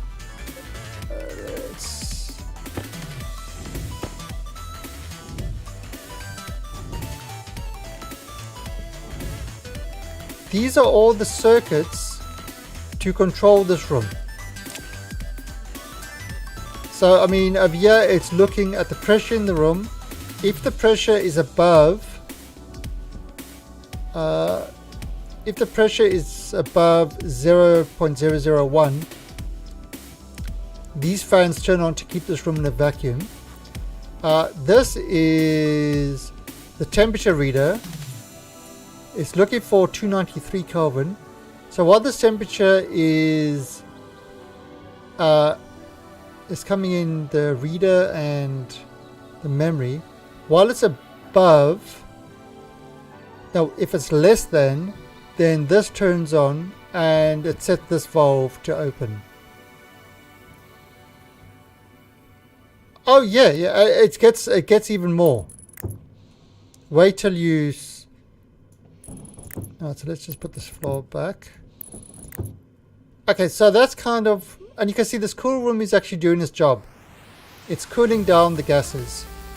Because what it is, these are radiators, and radiators to a vacuum will radiate the heat to the vacuum. It's kind of how it works in space. It shouldn't work in a vacuum, but you know, that's one of the things that is not. It works though. But now we go into this room. Now look at my pressure on the right. As we go into this room, you see it's pumping the gas in and pressurizing this. If I turn this on, and pressurizing this to 100 kilopascals, which is what this room is pressurized at.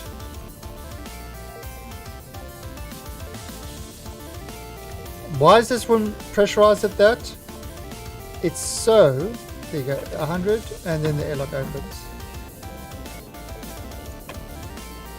Okay, so now this room, you can see, look at the temperature at this room. So 113 kilopascals, 20 degrees Celsius. We've actually got coolers over here, and if it gets too cold, it actually pulls in the outside air to maintain this room. There you go. See, this room is 20.9 degrees.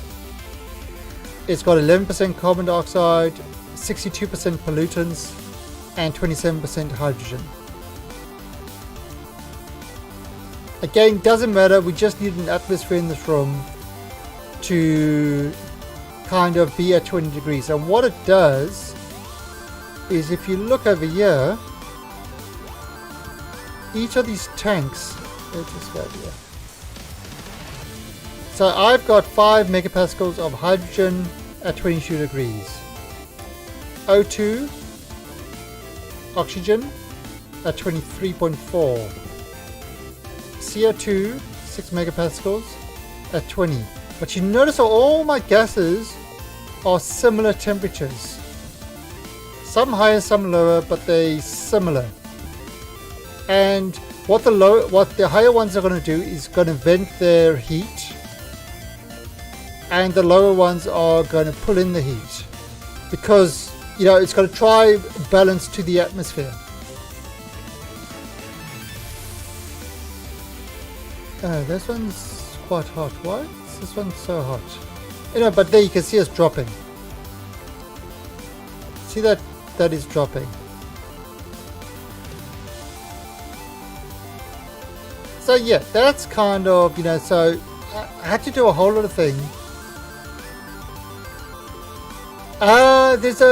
You spend a lot of time in the wiki. There you see, look at that. It's 21:03, so the coolers are on to cool down the room. And it dropped below the certain amount. Now, you say, how did I do this with the switch and all that sort of stuff? This is where we've got our server room, where you've actually got ICs where you can actually do programs in here. So you've got the logic chips, and then you've got the ICs, and like I'll give you an example. So let's take, not the water maker, let's just take the temperature IC. Import. So it's actually using MIPS programming, which is similar to assembler. You've got six screws, and you tell it what each input is, and you've got your whole program in there to turn devices on, switch them off, read temperatures, read pressures, you know, and stuff like that. So it's quite a complex thing. I mean, you've got batch writers, you know, so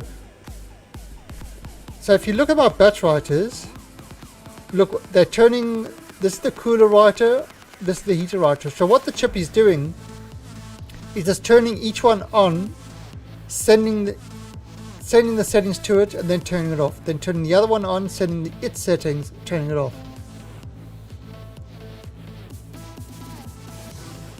Okay, Proto, thanks for popping in. So yeah, and then you've got transformers to limit the amount of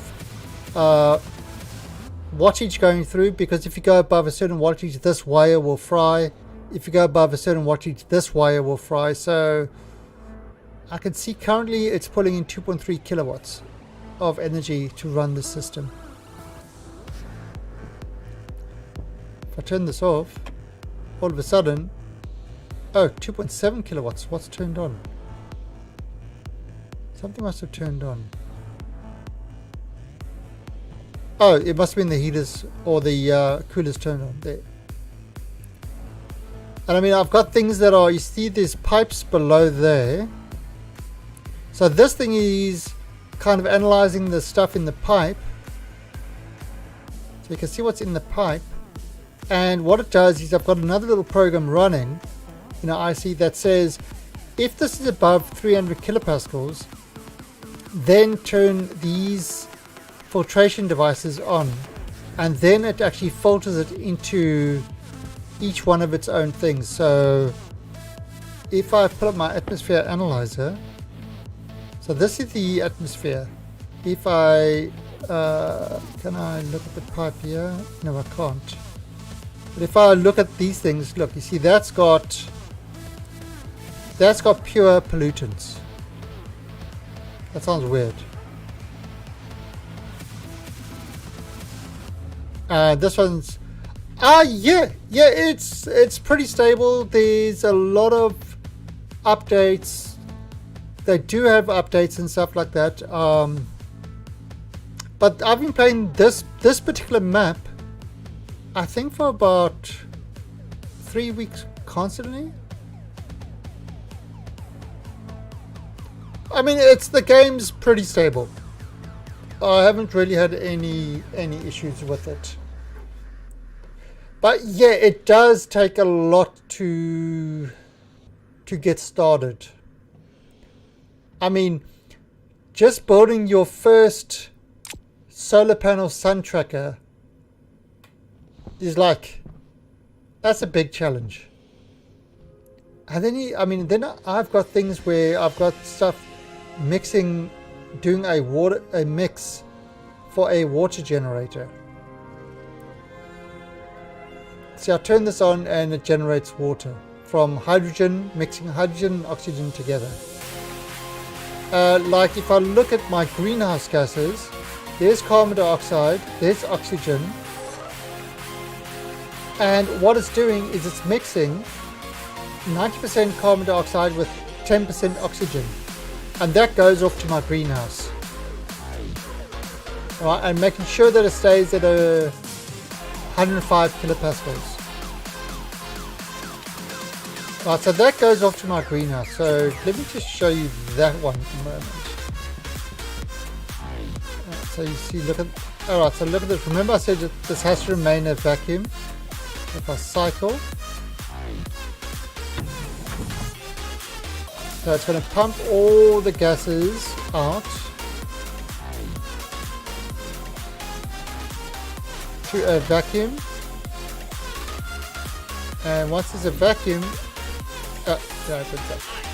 turns that light off. The light only goes on. So now we're back in a vacuum. Oh, and this is already down to 34 degrees. So the cooler room is working beautifully.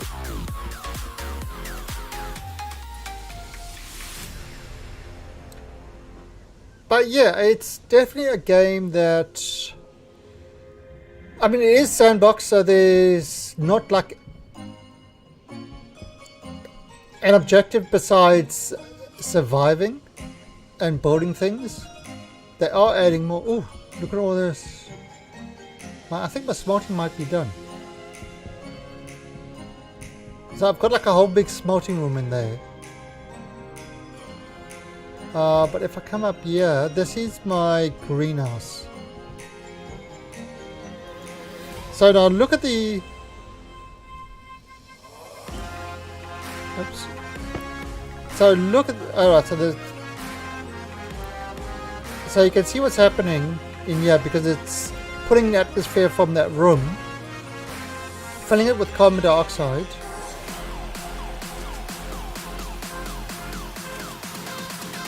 And O2, completely different atmosphere from what was in our sort of our atmospheric room where I didn't care about the atmosphere. So what happens here,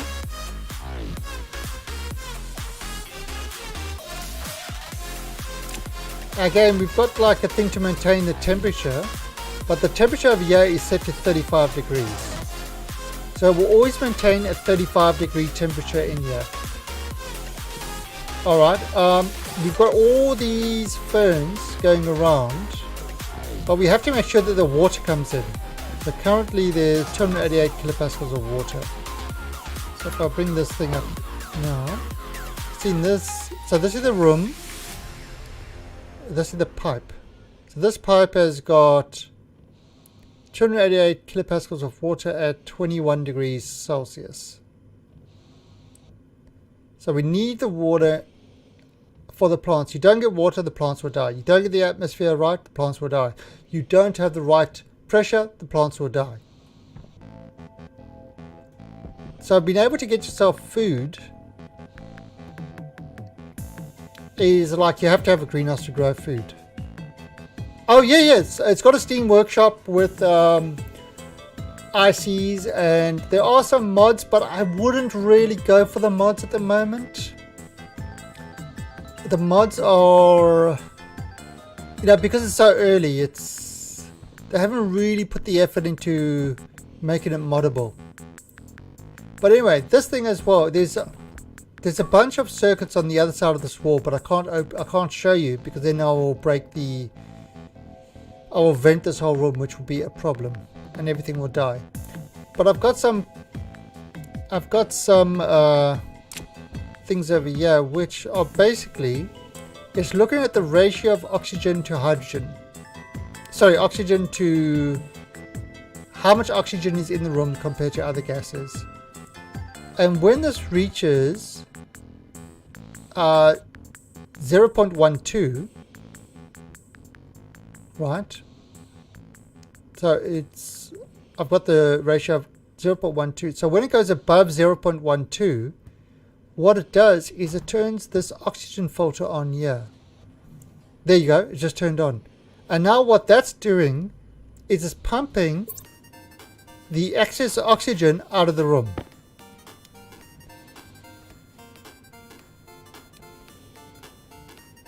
So any excess oxygen is being pumped out of the room into our atmospherics processing, into the cool room. So the plants, all these plants are converting the carbon dioxide into oxygen. And this is how I'm getting oxygen in my base. And then I can take the oxygen, mix it with hydrogen to create water. Now on other planets you could find water. You could find water in the form of ice. You could find oxygen in the form of oxides, which is ice, and hydrogen in the form of also sort of ice crystals. So you can actually find those. In this planet, it's too hot for any ices to exist. So you actually have to manufacture your own oxygen and water. You don't have it, or you can buy it from traders. So there's the sunrise. You can actually see this planet is, yeah, absolutely. So this planet is a hot planet. Oh, look at that. That one was still full. Nice. So it actually lasted the whole night. Oh, because I think what's happened is the thing's finished. But the smelter is finished. Okay, so there you see. So these solar panels are starting to get power. So they're filling those batteries.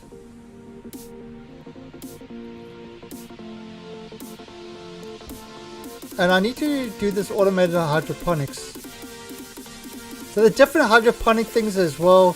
This is one of the most basic, which are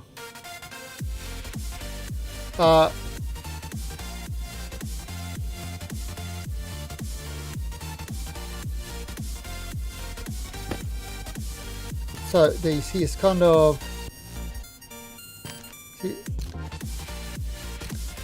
so there you go, and then you can plant that and they will grow.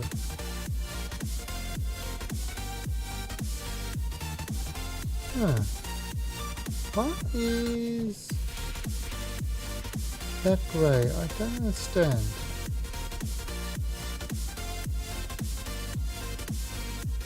Interesting.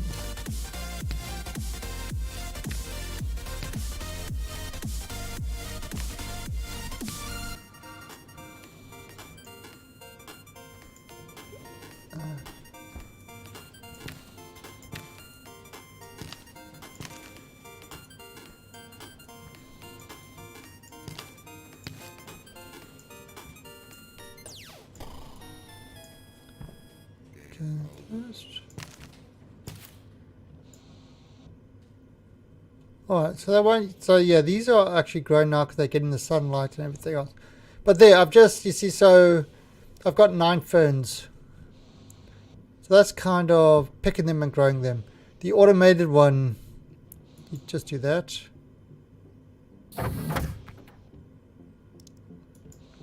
It drops out the back, so I've got to put this with tubes and make this kind of more automated. Okay, so there's some potatoes. Oh, then plant.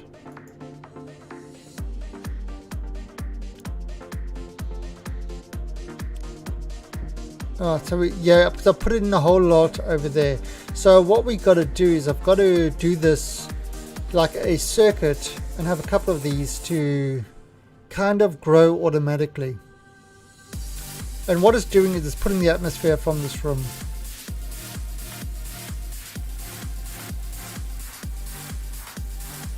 But there you can kind of see the pressure, temperature. It's all working. Oh wow, look at that. Wow, that finished so quickly. That charged up so quickly. So yeah, these things are working nicely now. Yeah, that's my solar farm. Now this one does have a lot of solar energy. You get about 150% solar energy. Some of them you get like Europa, which is a really cold place. You get, I think, 40% solar energy. Oh, there you go. All my batteries are full.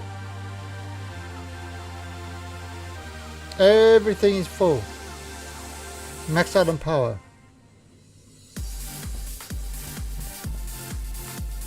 Okay. So yeah, that's kind of working now. Oh, so let's...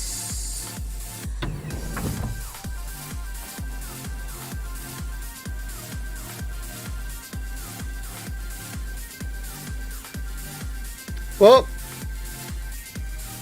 that person is now Twitch banned. Not only is he not Twitch famous, he's also Twitch banned.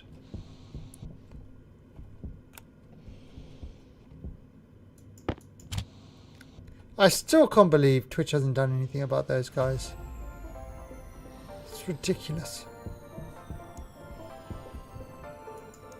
Because they spam constantly.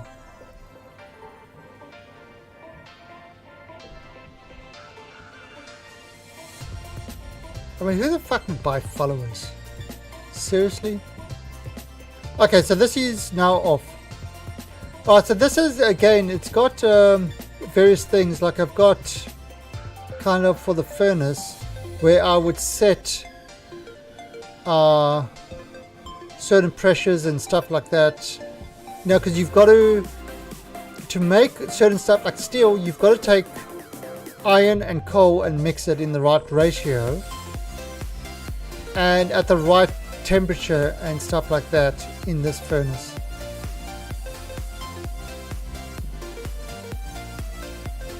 So yeah, so we've completed all that. Okay, that's kind of why it was nice, and that's kind of why we're getting our power back, because that's no longer running.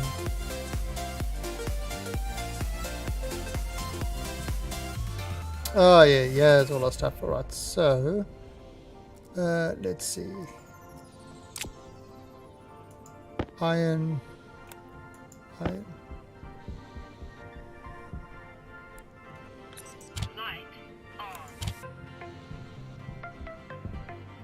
on.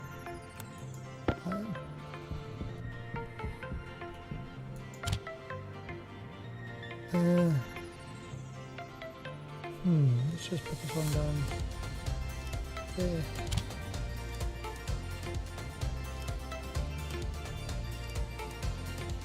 It's like Space Engineers, but yeah, it's so Space Engineers is more,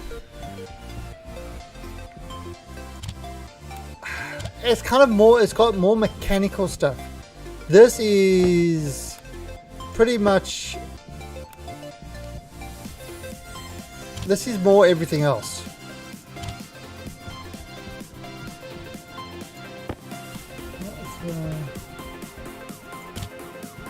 There should be some more over there. 31. Let's just dump this in there.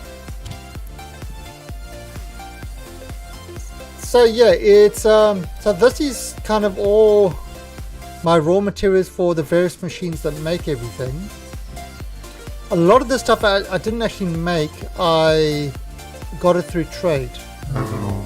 They are out there watching. Really, Emerilikas?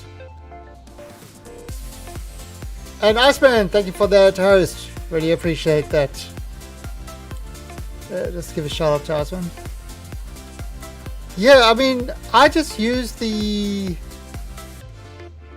not really a YouTuber. I just use YouTube as a way to archive sort of all my streams, just in case I kind of want to pull something from them.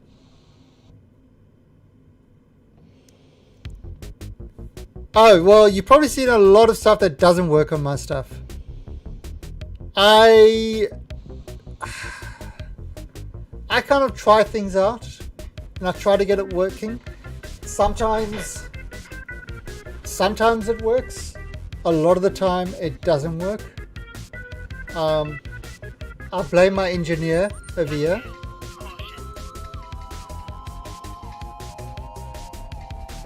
But every time you fail at something, you learn something. Hey, Emerald. Yeah, every time you fail at something, you learn something, so next time you do it better.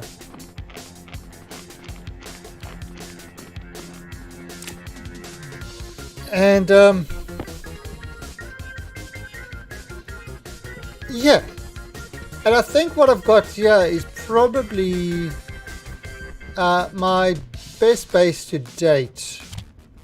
It's a lot of interesting automation here. Oh, it's almost sundown. All right, let's see if we can get that.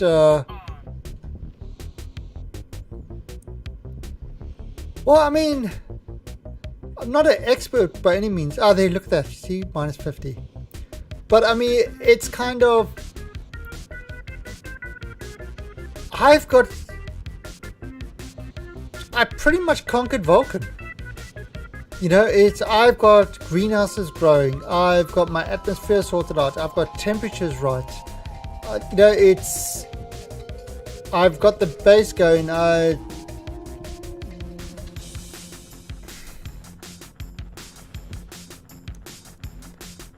Wow, Shinobi. Wow.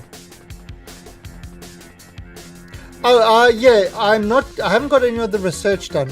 Oh, adding research into this on Vulcan is going to be pretty hard. So there's some memory. Alright, so I think I need another logic.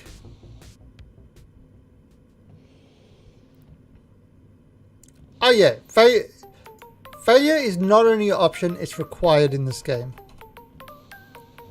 So I need a logic processor.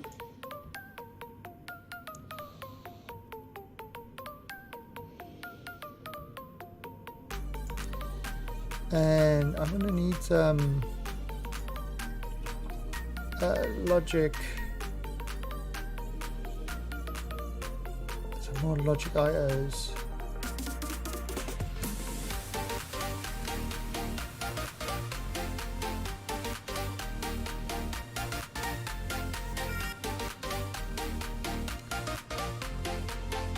Alright, so make one Vulcan, why not? Never have enough logic IOs. Okay, so what we want to do here is we want to try have that beacon go on when the door opens.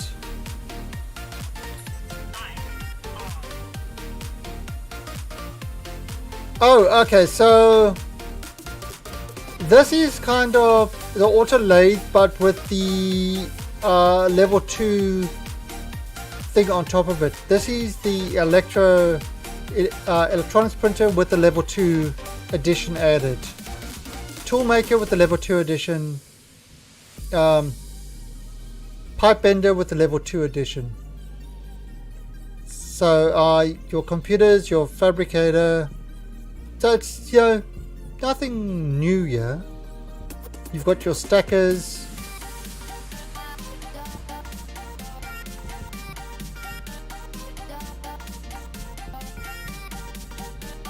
This is the biomaker. There's no way, I don't know how you could survive Vulcan without this. That's how I was getting all my food initially.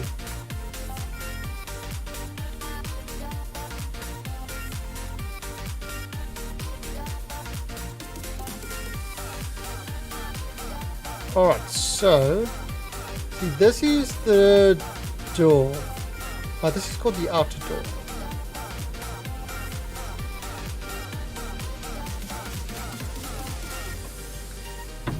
Alright, so now this is one circuit. This is a completely different circuit. So to get these two to talk together, there's something called a logic mirror.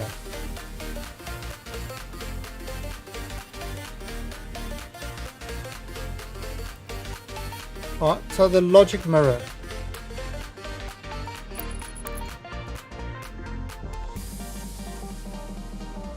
So let's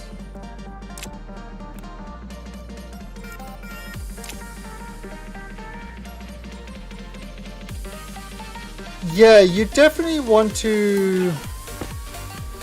it's definitely a thing.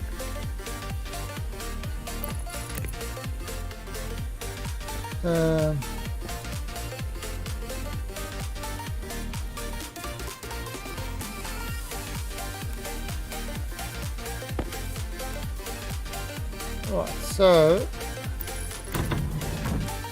Right, so that's going to come in over there. Now... we are going to attempt that one there, and that will be power. Ah, crap.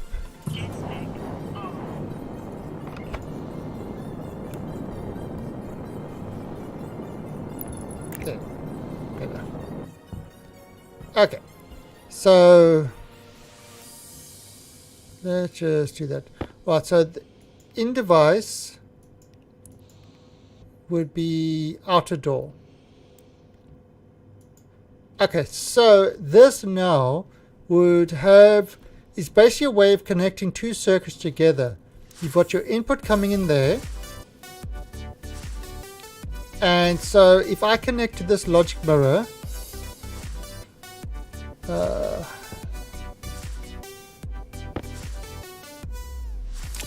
let's call this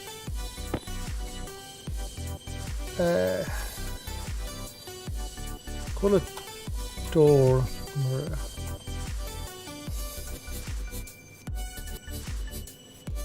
Yeah, because basically so what I've got at the moment is up there's a beacon. If I turn it on,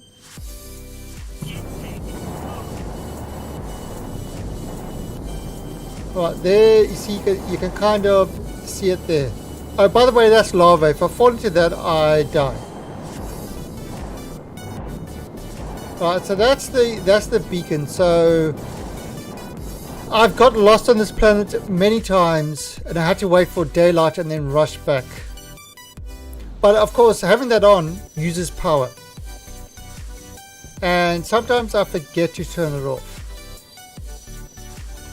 Right, so now, oops.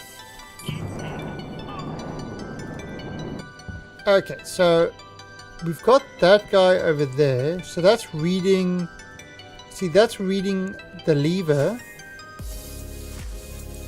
Let's actually rename this properly.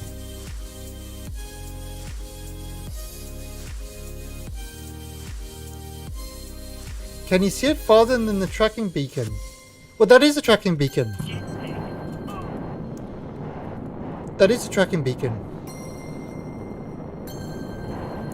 But it's a base tracking beacon, so instead of using a battery,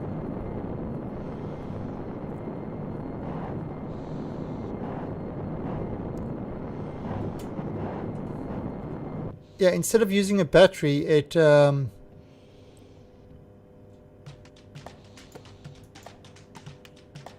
uses the base power. I've got a tracker in my tablet as well. Yeah. So that may be, and also it gives a nice bright light. That's kind of why I put it up there. So I don't even need to pull up my tablet because I can see that from pretty far away. Like for example, let's right.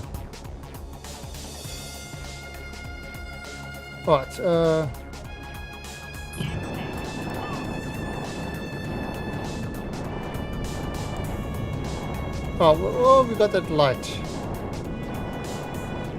Alright, so we can see that light there, but if we come around, we can't see that light. Alright, where's my base?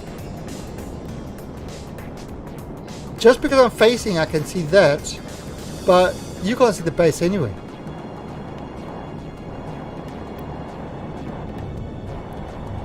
You know, and that wasn't far out. Vulcan, you just can't see far at all. Now, if I turn this on,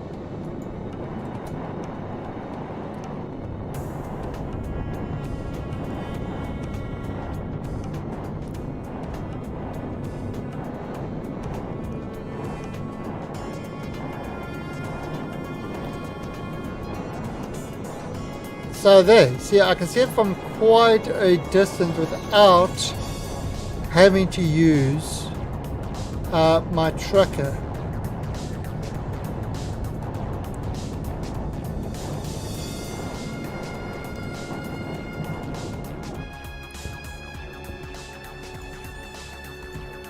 So when I go mining, I kind of have to remember, but you can see how much battery it's using up. Ah, crap. Here comes the sun. So you normally have to wait for the sun to come up before doing it. Alright, we'll have to continue this tomorrow. The problem is, if I go in and I leave it on, it just chews through my power. You don't want that thing on all the time. Yeah, so you see these things are all tracking. Now it's already got up to 140, so you don't want to spend a lot of time out here. Right, so let's go back in.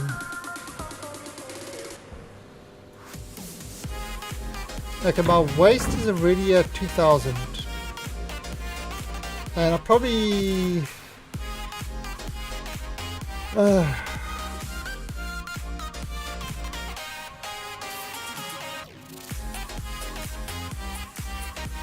No, you can leave it on while you go mining. But it does use up a lot of power. So, I mean, if you've got enough battery... So that's the whole idea, is when I go outside, I want it to turn on. When I go outside, it turns on. But while I'm inside, I don't need it on. Having it on is just a power waste. That's kind of what I'm going for over here.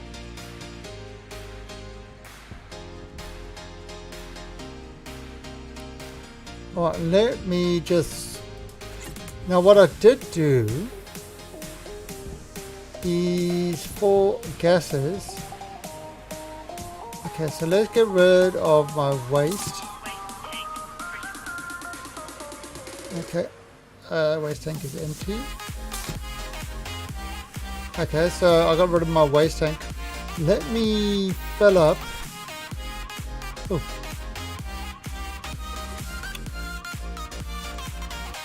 Let me fill up my jetpack. Alright. So that's how much stuff is in the jetpack. Okay, but this is a smart tank.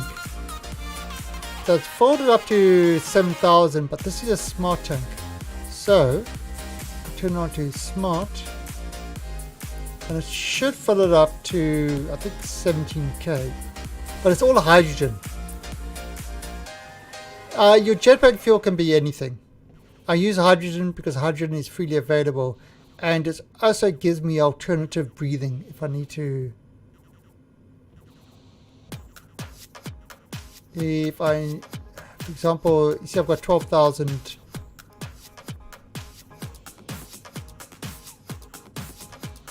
Okay, there we go. 17,000. Oh,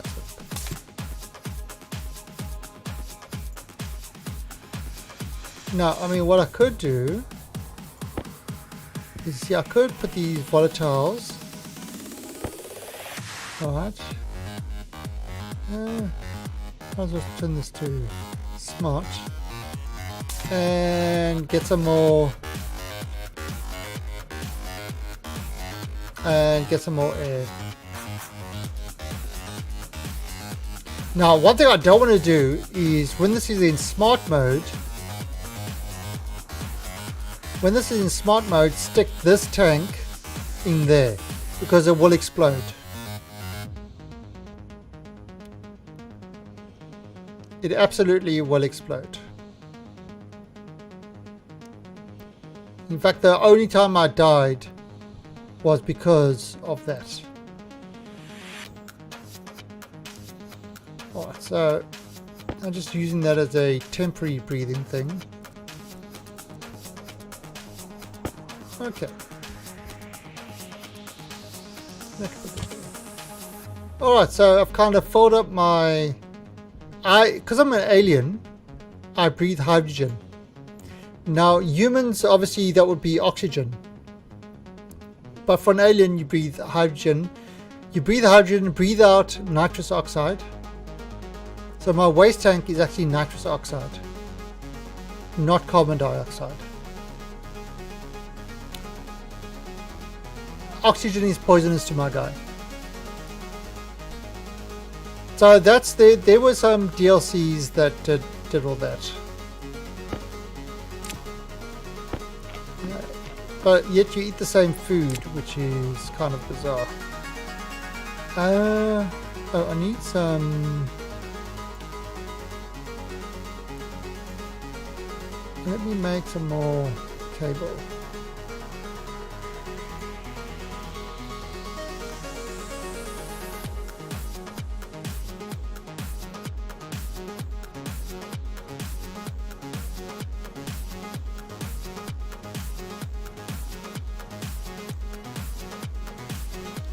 Well, it's alien. You breathe the hydrogen and everything has exploded. Exactly.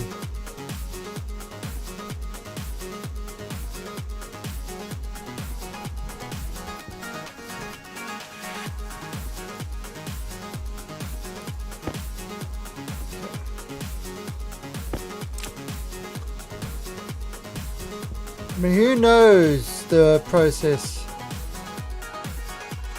But yeah, this room is all in vacuum. I need to start flooding this space with hydrogen.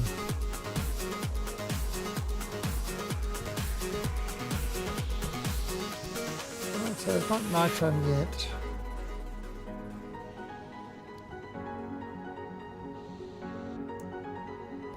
Yeah, I mean, look, there's a lot of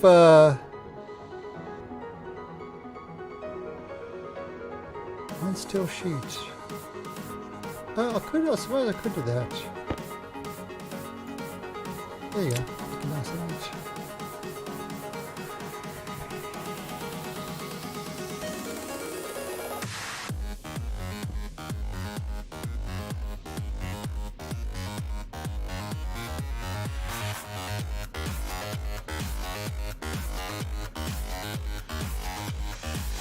I mean, there are some things that they kind of, for gamification, had to change. For example, this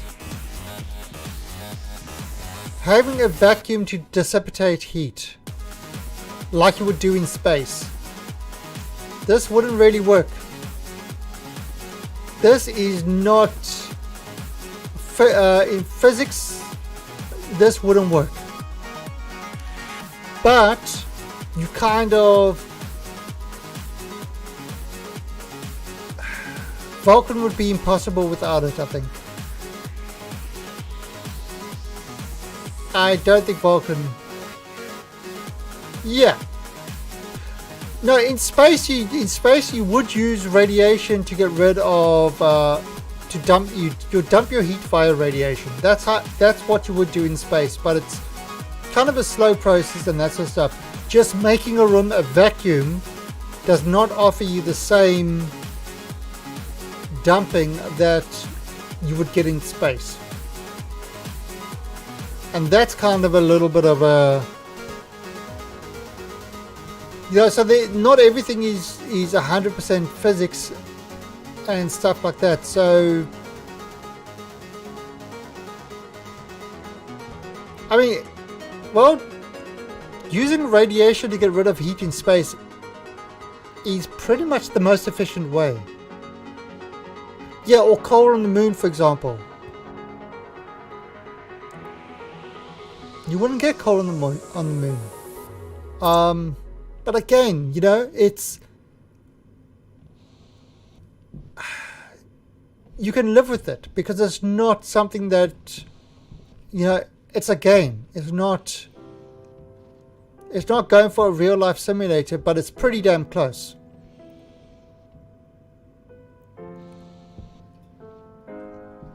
The Lunar Nosauropterus. Lunar Nosauropterus. Ropterus. He's a seriously evil creature that lives on the moon.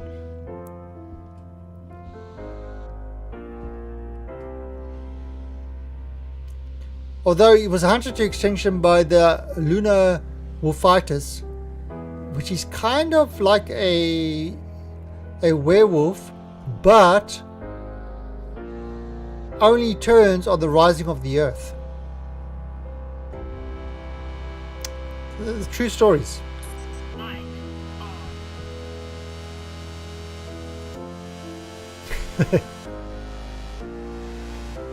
Nothing could kill it until it died.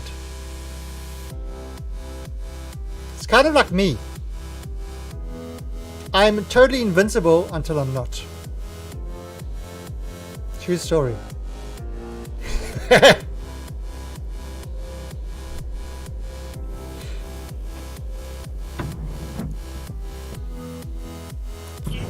Okay, so yeah, you see, we're getting enough there. Alright, so.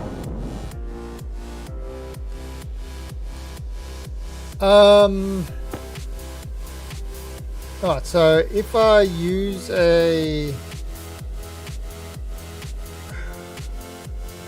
logic reader.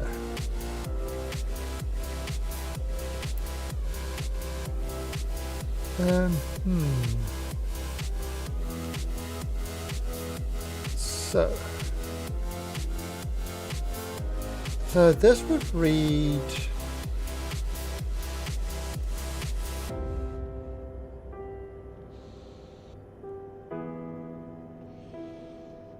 that's not going to work. Alright, let's do it over here. Alright, so you're going to alright, so this one,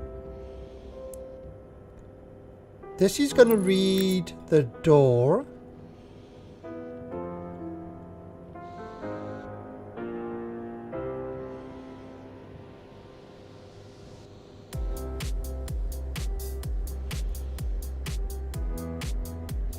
This will read the door, this will read the lever.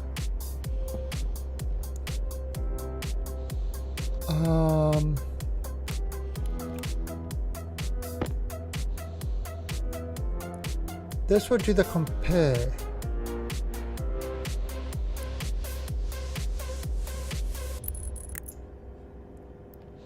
Oh, let's just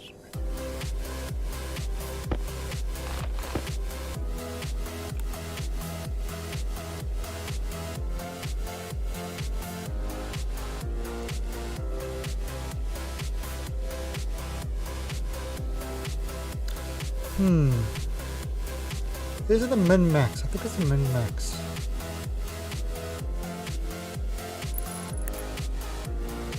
Yeah, I think it was a min-max that we used.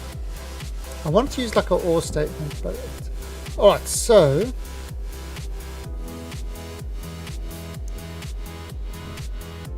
and actually let's do this, let's change this.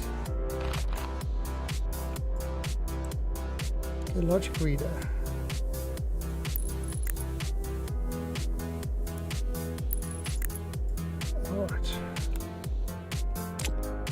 So let's just wire this bad boy up.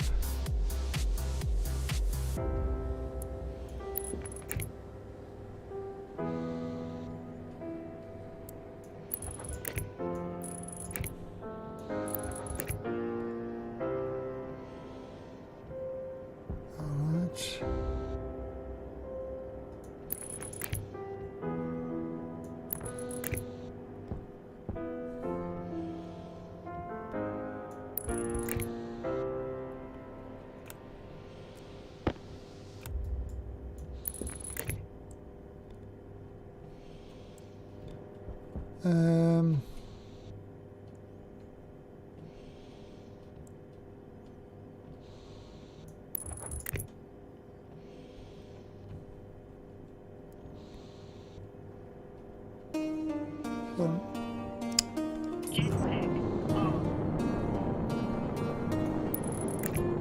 Okay, that would be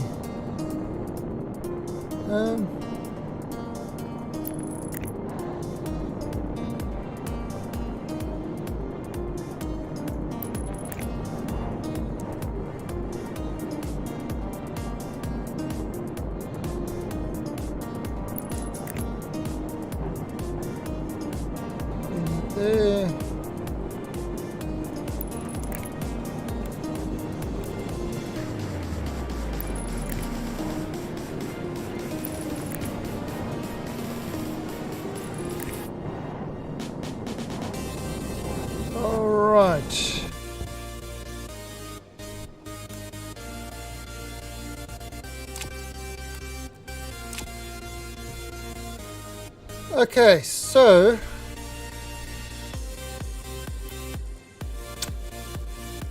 now let's just label these things. So this is going to be called a door reader.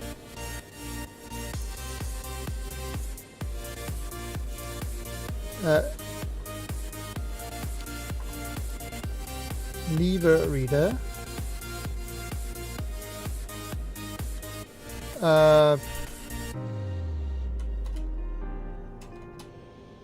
Call it beaconman. And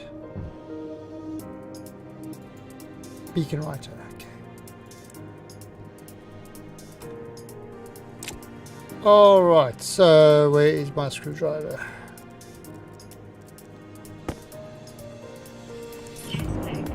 All right. So door reader input would be door mirror. Output would be open. Okay, the input would be lever. Oh, did I name this beacon lever?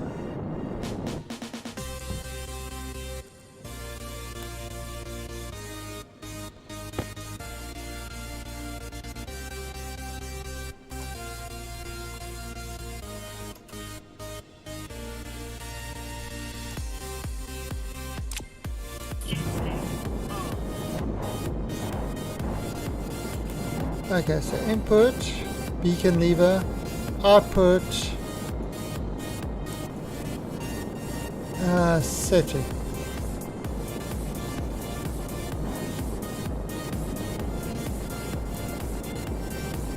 Alright, so see that's 1 because the door's open.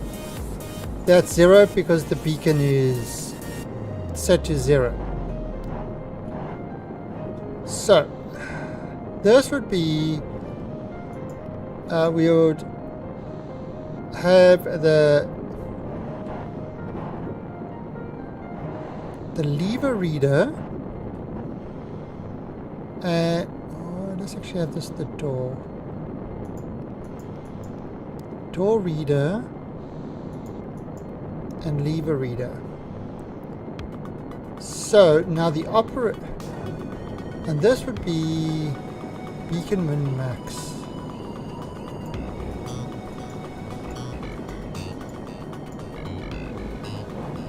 Okay. So that's on off right. So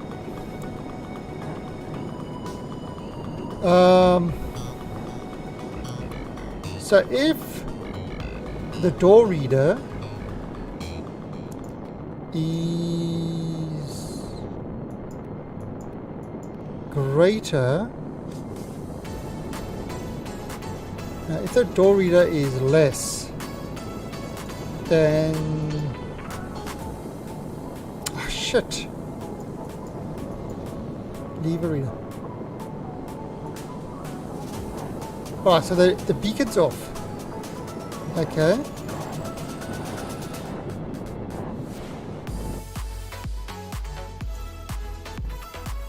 Now the beacon is on.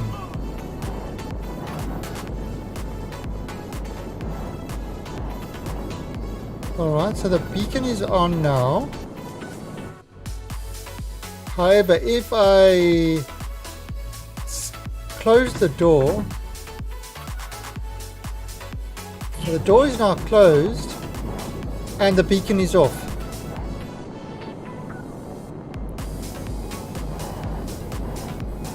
So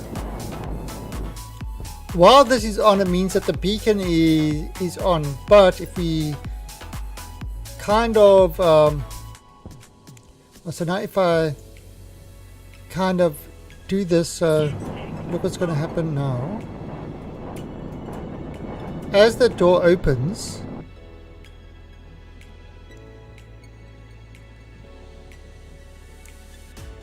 right, so as the door opens,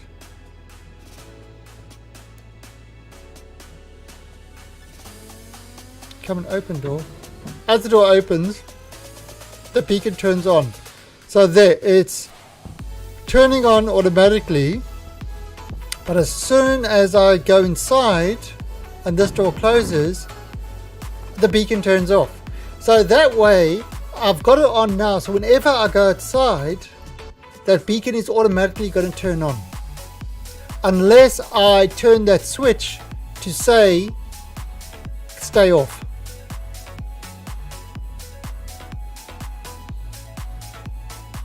Because then it can never be less than 0.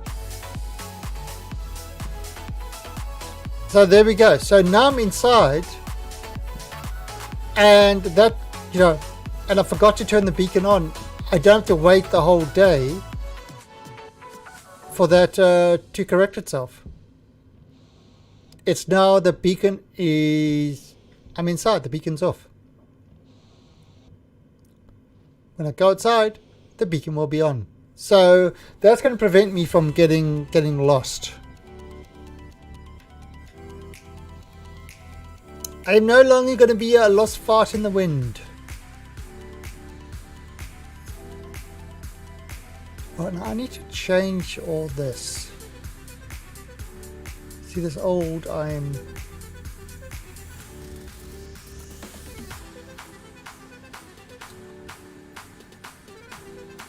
Okay, so we did something. Alright, now let's see if we can get anything interesting from the traders. So I'll turn this on. And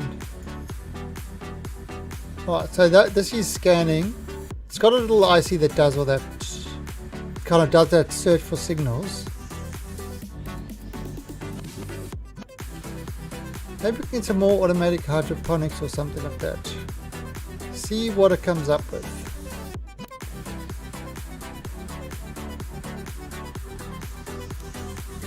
Come on.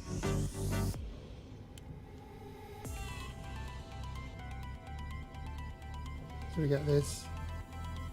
Come on, lock into a signal. Now, yeah, you can do this manually. But I just did info set. Okay. Useless. See, there are some switches on there. Obviously, we can't work them.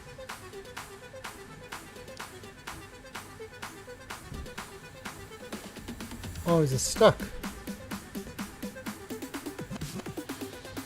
It's stuck. There we go.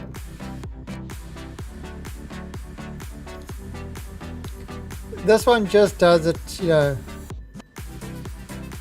It was this whole script for this one was in the wiki. Info set, no. Fine. Next one.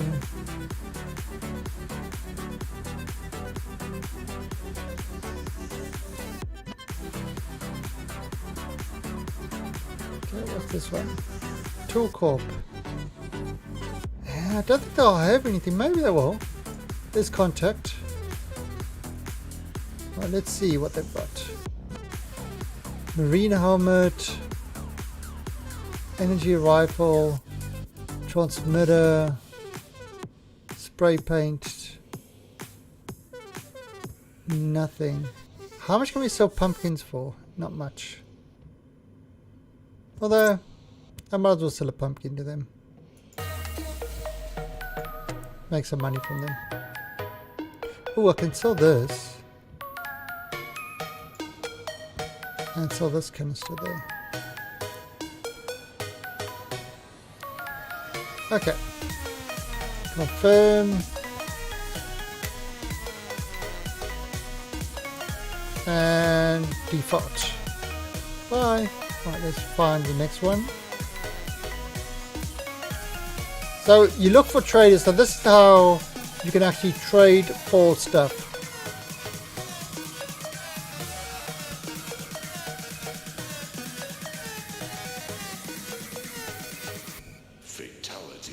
Color core? No. That's if you want spray paints and stuff like that.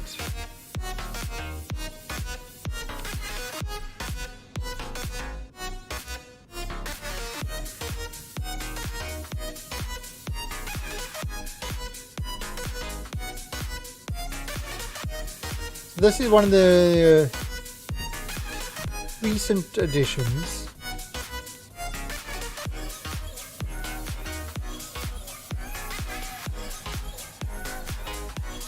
Nope. Go for the next one. Now the other alternative way of doing this is to they kind of need to improve this, like maybe do this where you actually have buttons on the screen that you can change. So I mean, the computers are pretty useless for a lot of things. Gas has it all. We were looking for these guys for a long time. Why? Alright, so we can buy water in 10 moles. That's terrible, but we can buy some oxygen.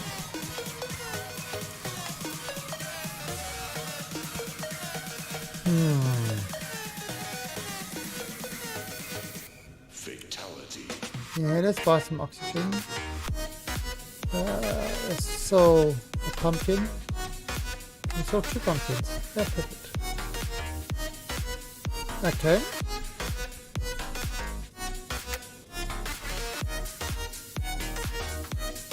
And depart. And save for the next one.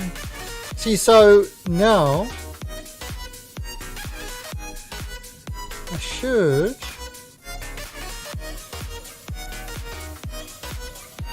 there you go.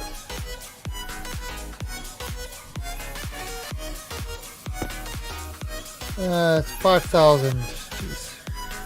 It's not a lot.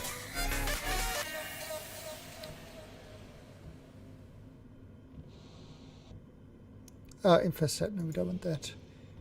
It's not a lot, but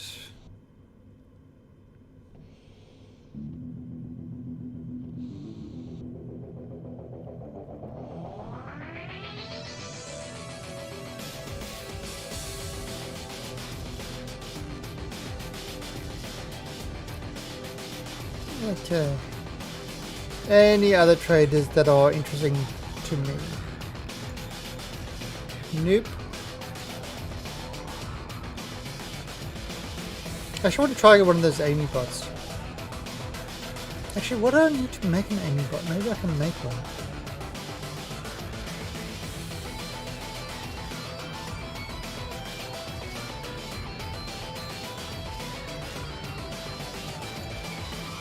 Yeah, I could probably make an Amy bot actually.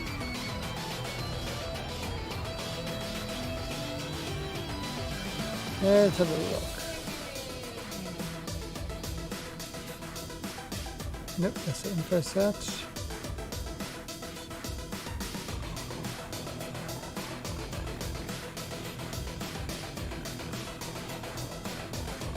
Right, there we go. Unknown. Specimal. What have you got? Kit igniter. Screwdriver. Vulcan nitrogen, remote detonator, handgun. Alright, so nothing that we really want. I mean, guns, no need for it. So, okay, so you can depart straight away. Alright, and so let's kind of turn this off.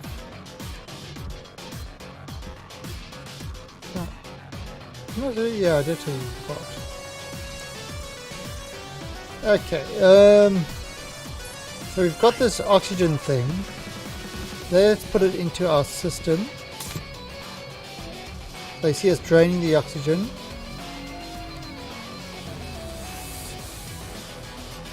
Oh yeah, so drained oxygen. Oh, that's pretty good. Okay, let's dump this over there. Alright, now let's actually have a look.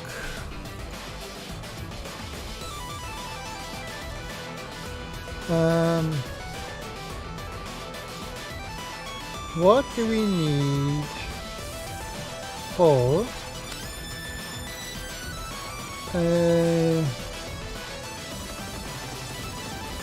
kit Amy bot?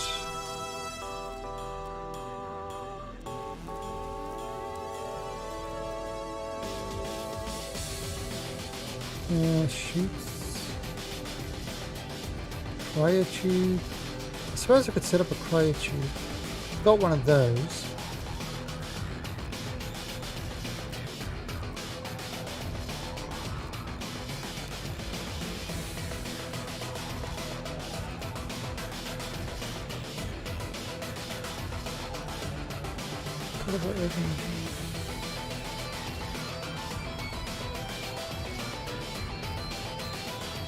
Fortunately, you haven't got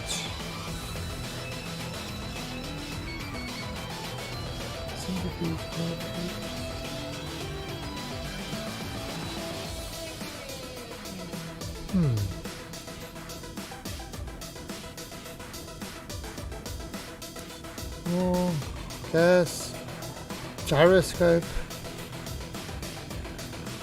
What the fuck? Hydroponic station. Logic memory, padded wall. There's a lot of stuff. Power connector, radiator, sensors. Stellar anchor. I've got one of those. I actually traded for one of those. I don't know what it does, but I've traded for one because it sounded cool.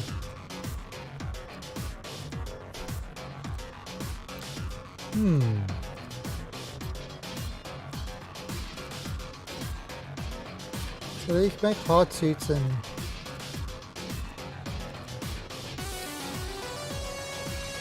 yeah, nothing there. Would it be under electronics printer? Let's have a look. Appliance.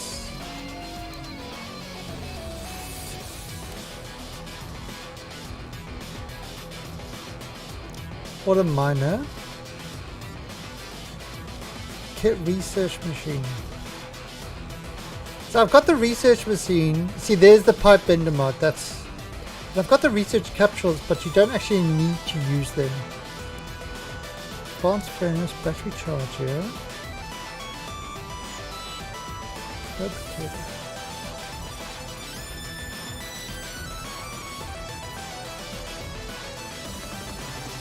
Mothership.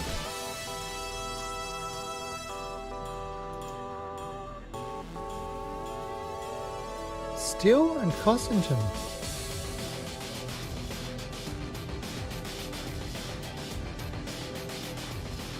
I have no idea what this is, but I am intrigued.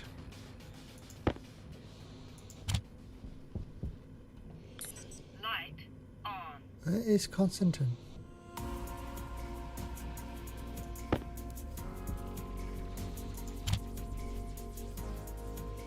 Okay. I have no idea what the mothership is, but we're going to do it. I mean, I do have the stellar anchor. Got a cryotube. So I could put a cryotube over here.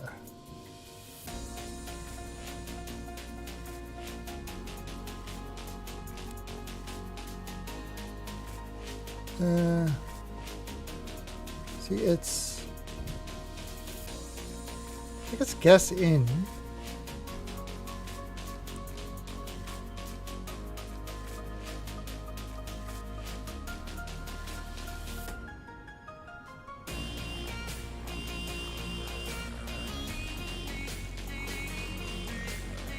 So I'm not sure.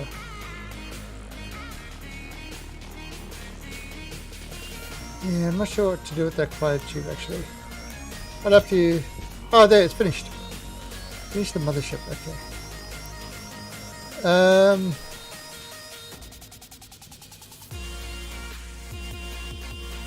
Kit Amy. Alright, so what do we need for Amy? Astrology and Invar. Alright. So we got astrology.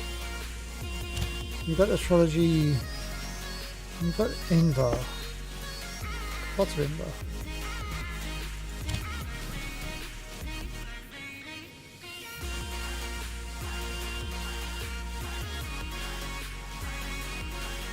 So I haven't played with Amy before.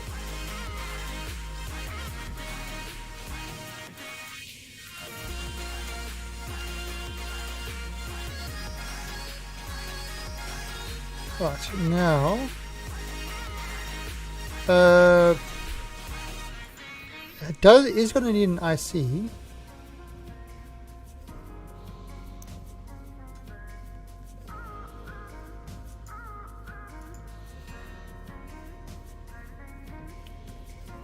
Alright, and we are going to need a nuclear battery, electrum and invar.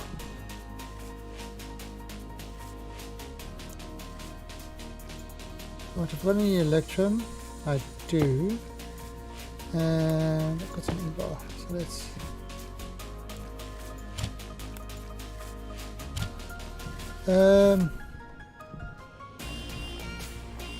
solder Constantin. Oh, I need some more electron. I don't need more electron. Internal. And here's some more Constantin.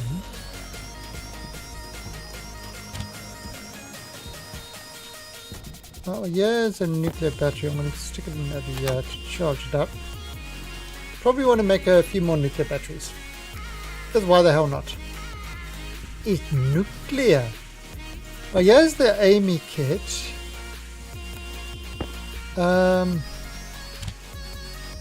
Here's the circuit.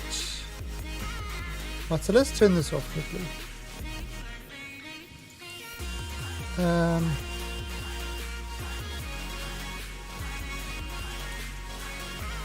Right, so I need solder and electron. And that's invar. Oh, so solder and electron I can make.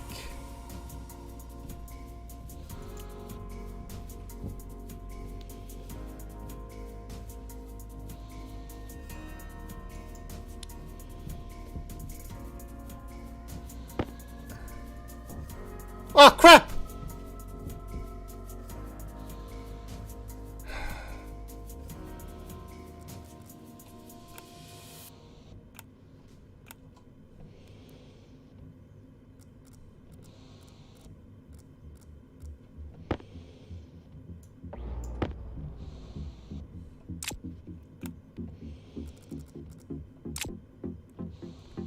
Did I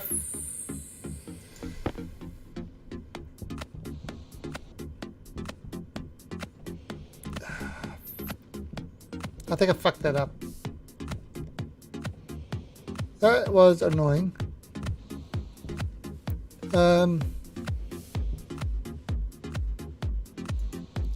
Just I don't know. IC housing. Edit. Alright, so there was one in the wiki.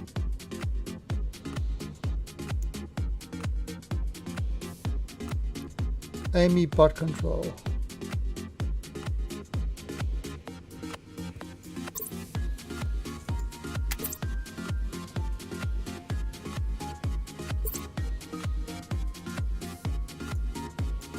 What?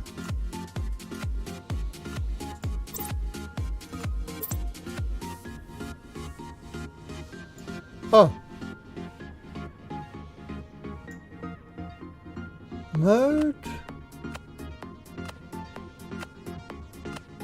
Initialize. Run. Return.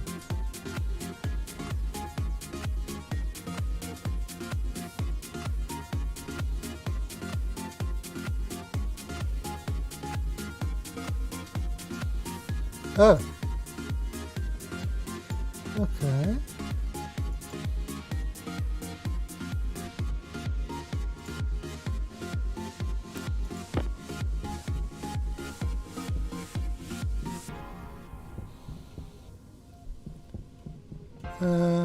Oh crap, the sun's rising.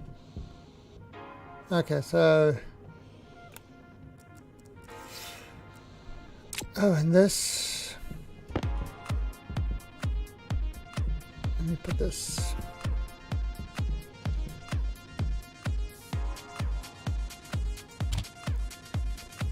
Alright, so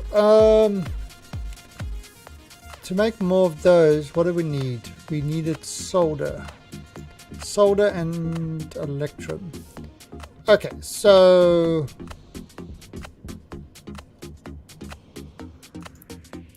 solder is iron and lead.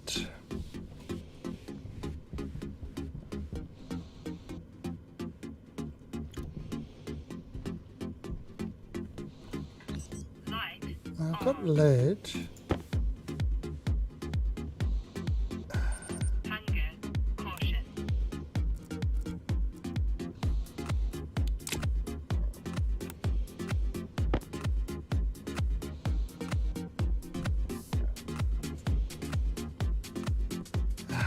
Fuck, is that?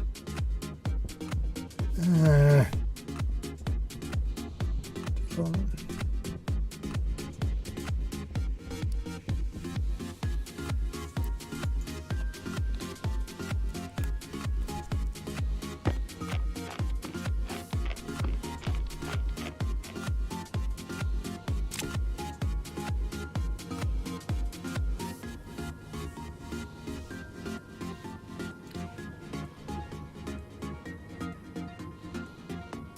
I think I buggered up the mothership.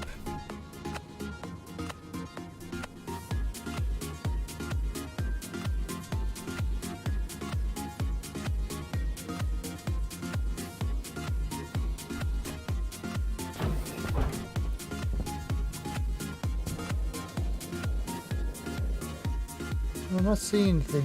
I think I must have buggered it up. Yep. Wasted all those resources. So you see that's off because I'm inside. Let's see.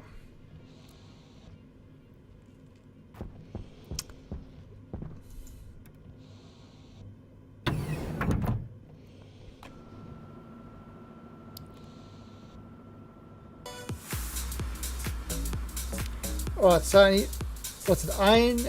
No, so, wait, what's solder? Solder is iron and lead, and electrum is silver and gold. Okay. Let's dump that there. Let's just dump that there. Right.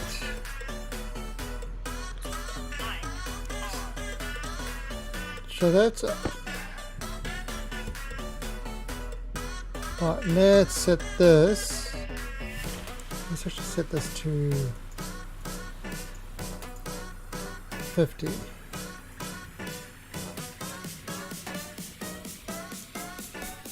Right. Okay, so that would be solder. Alright, now silver.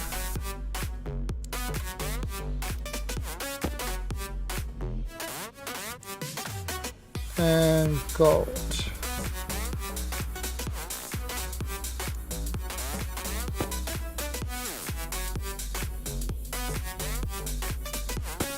So that would be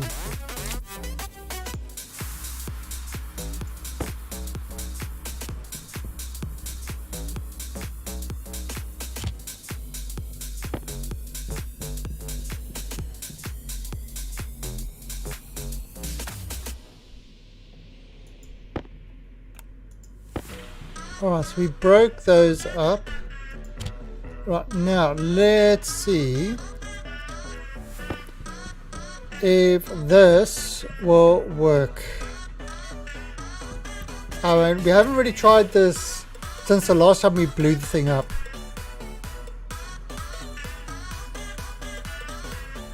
Hopefully we've got enough oxygen and stuff like that to do this. Or we don't need to. Oh, we don't need to. We actually don't need to. We don't need to use this one. We can actually use our free one because we just use the planet's atmosphere. Sun is perfect. Alright, so let's just close this just in case. Right, so it's 915 degrees. Alright, so let's start bringing in the hot air into this. And if I dump these guys in there,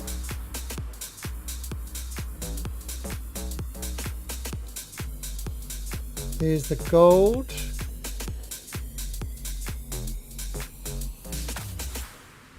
Alright, the temperature is going up.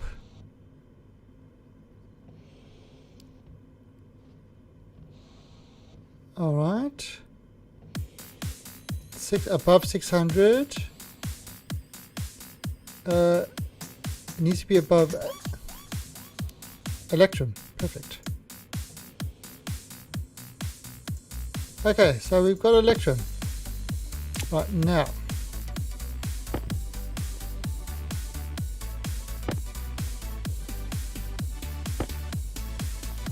Right.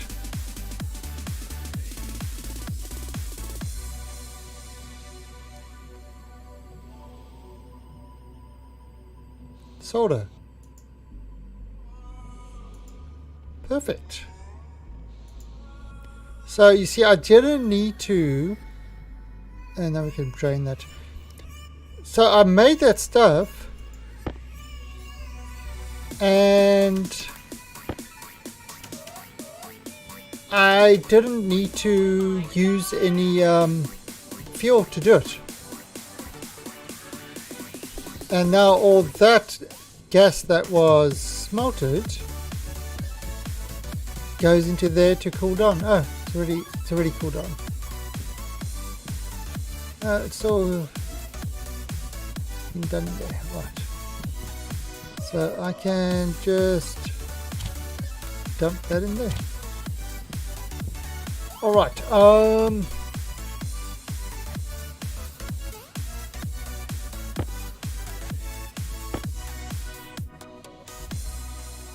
Now I could.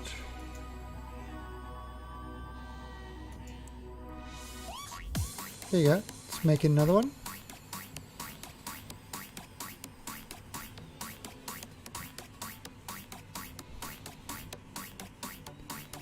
Okay, so he made another nuclear battery. Nuclear batteries take a long time to charge, and they take a long time to deplete as well. And I've got one right here as well. Okay, so we are going to try an Amy bot.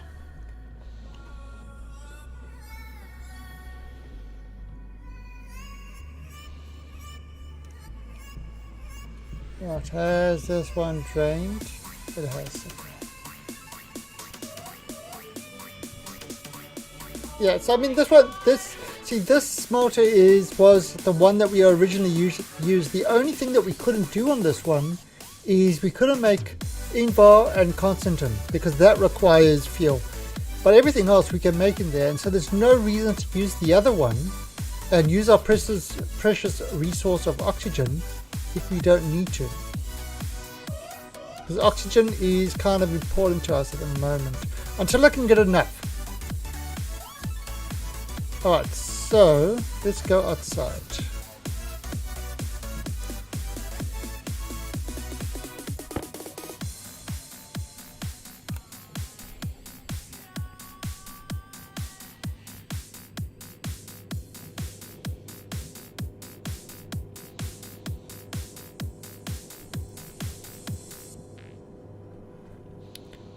Alright, so we go outside, we see if this is going to work. I've never done the Amy bot before, so it's kind of...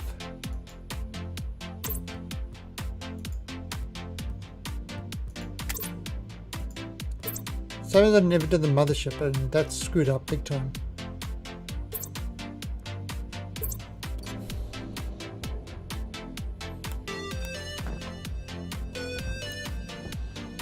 So there is the Amy bot. Let's put in the nuclear cell.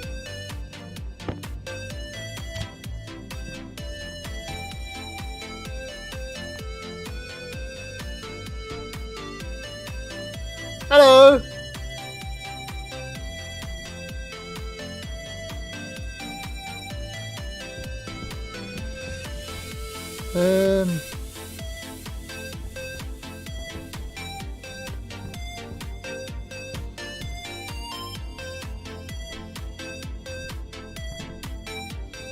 Okay.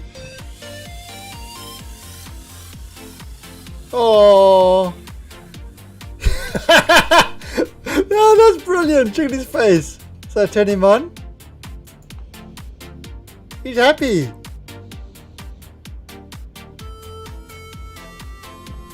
Why is he not working?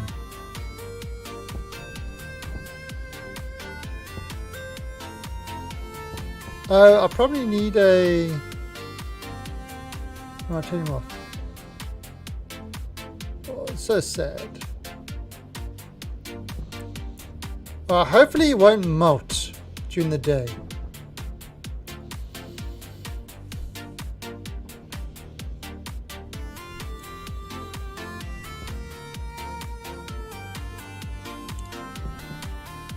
I'm not quite sure how this thing works. But just notice this. See how that's on? That's great. So I didn't turn it on, it just automatically turns on when I go out.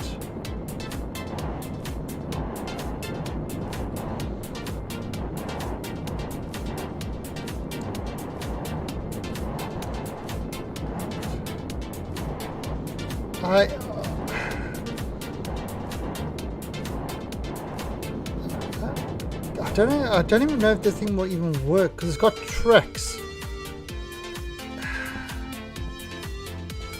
Has it got a jetpack?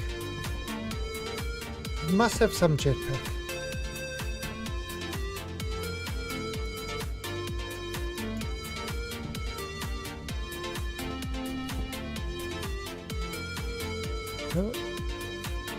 Oh, that's how you pick it up.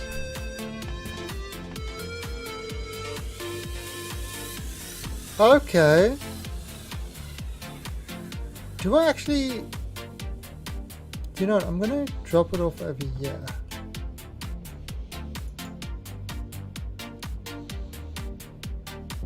So I can actually see if it melts.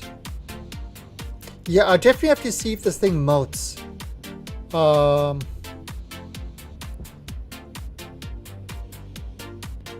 That's kind of important.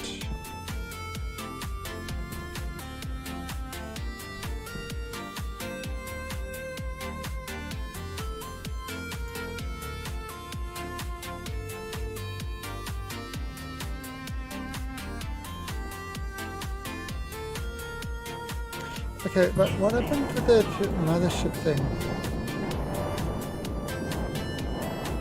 Yeah.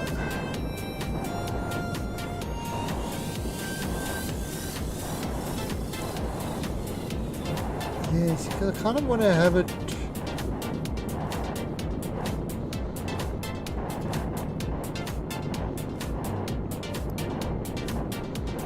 I mean, that's carbon dioxide and water. You can't actually see the other stuff.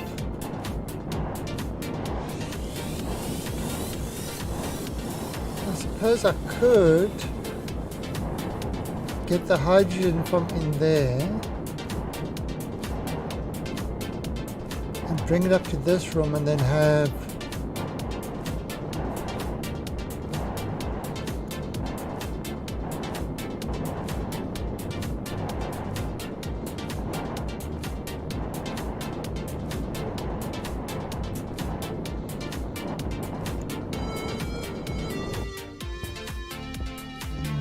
too sure what we're going to do there.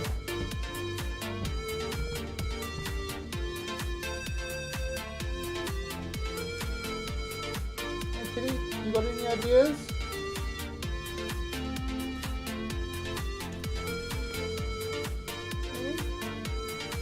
Got any ideas? Kitty's got no ideas.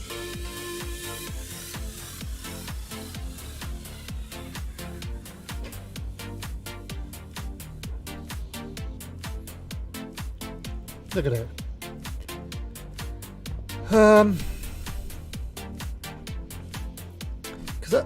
Yeah, what I'll need to do is I'll need to create a pit.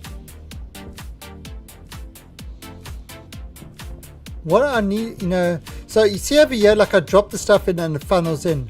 What I would need to do for the Amy bot is I'd actually need to create a pit that it drops stuff into, and that would funnel into that thing, probably with a sorter.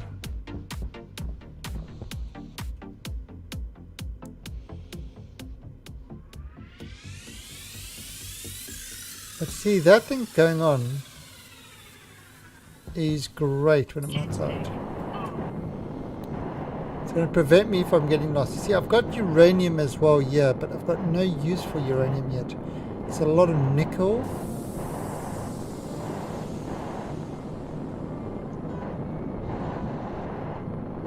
You see, a lot more iron and stuff like that. Oh. See, now you say, oh, you're all the way here, you must be lost. This is the beauty of this thing now. Is if I do this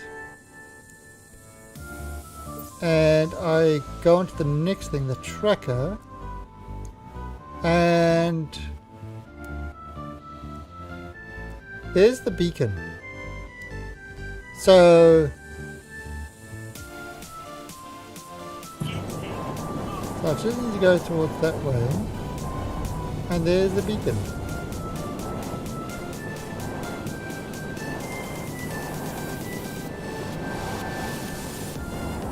Yeah, it is completely new to me. First of all, I need to see if it lasts during the day. I need to see if I can take the heat. That's kind of the first thing. Can it actually take the heat? If it can't take the heat, then it needs to get out of the kitchen. So look at the atmosphere in this place. This is nighttime. Nighttime is 124 degrees Celsius at night. You actually start this one in a hard suit. The normal suit just wouldn't cut it.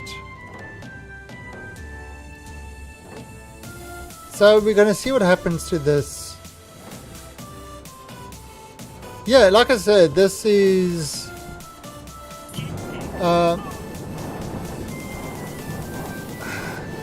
you see that glow down there?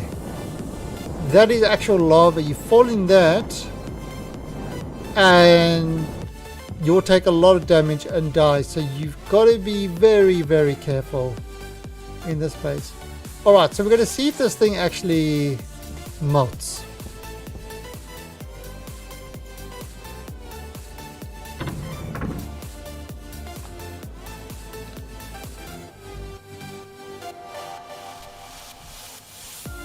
Because during the day it gets to 900 degree Kelvin, and 900 minus 275 is how much it is. So you're talking about almost 700 degrees Celsius during the day.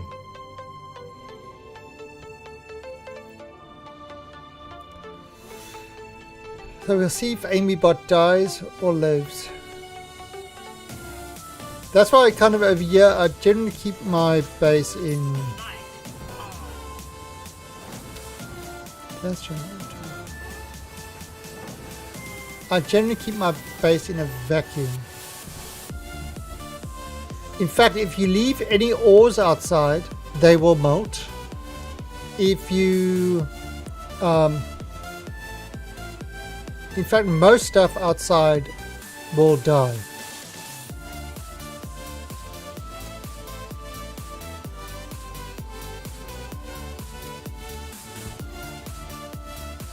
So I've got this. So the question is, what's going to happen to this guy when it gets really hot? You can kind of see over there, I've got a temperature sensor. And that's kind of telling me what the temperature outside is.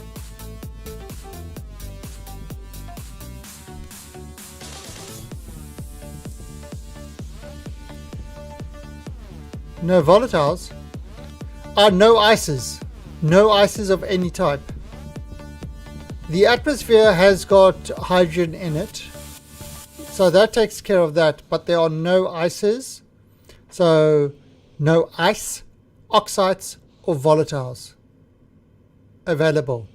So that's why I said I've got to manufacture my own oxygen and my own water.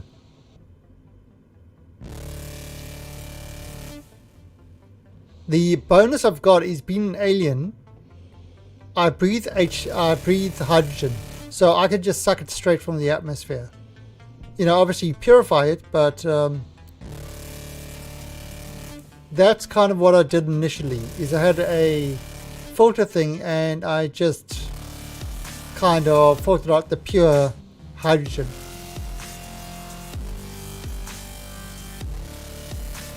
There's no, I don't know if there's a proper way. I mean,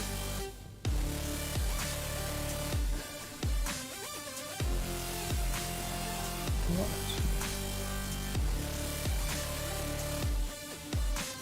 So you can see, look, that's the kilowatts we're getting. The watts we're getting in kilowatts, so 17 kilowatts. That thing is not dead yet.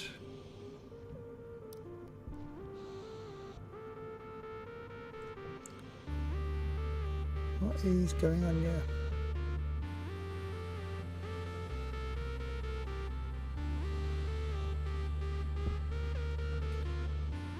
Alright, he seems to be okay so far. It's up to 780 Kelvin.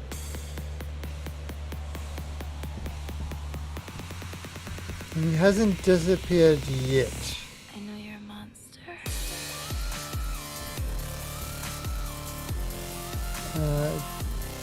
Definitely getting...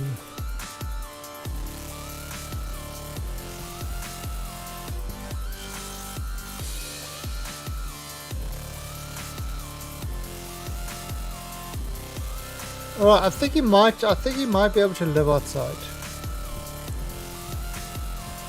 I still don't know how to work him properly. Oh, jeez. We've got 362 oxygen. Look at that. We've actually... Wow, we've doubled the amount of oxygen we've got.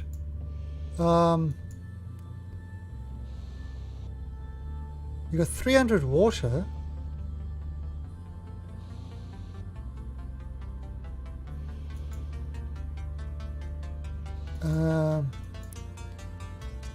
How much?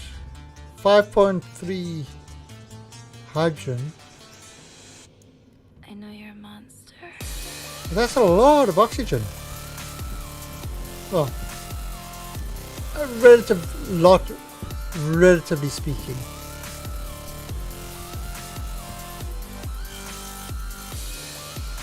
Okay. AmyBot seems to be able to live outside just fine. It's 948. Okay. Alright, so that does work. Of course, the question is, will it fall into the first puddle of lava it sees?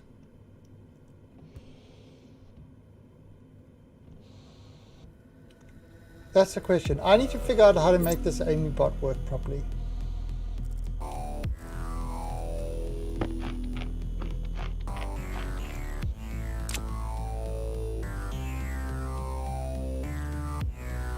Now, as for food, I normally buy my food. I sell the raw produce and buy ready-made food.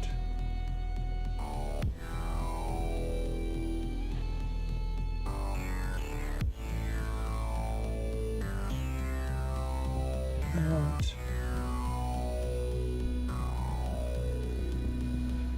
So I'm actually surprised how the water is doing.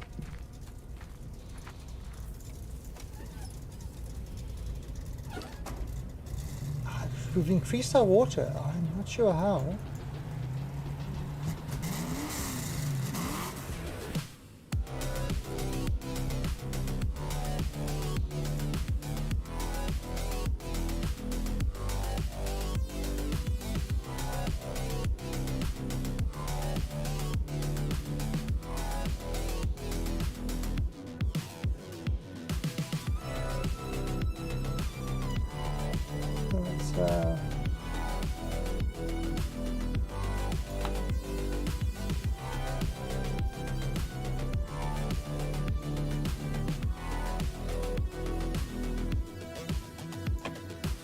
Now, a lot of people have done airlocks that are kind of much faster using IC chips and stuff like that.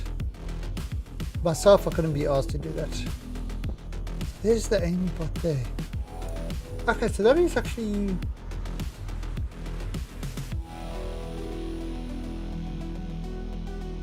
Oh, so that's safe outside. Alright, now we need to figure out how to make it work.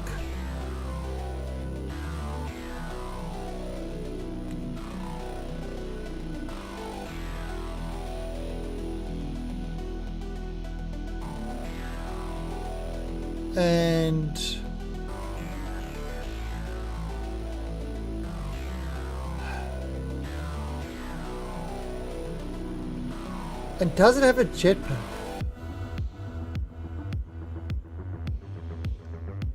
Let me have a look here.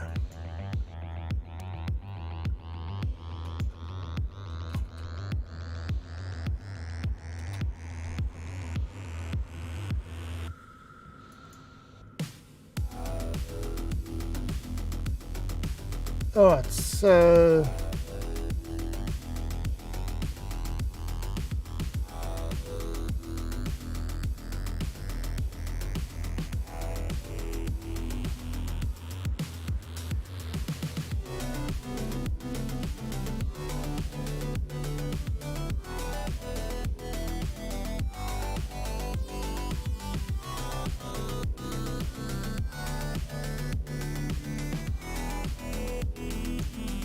so Amy works just fine. You see how that you see that beacon is off. So we got that beacon working perfectly.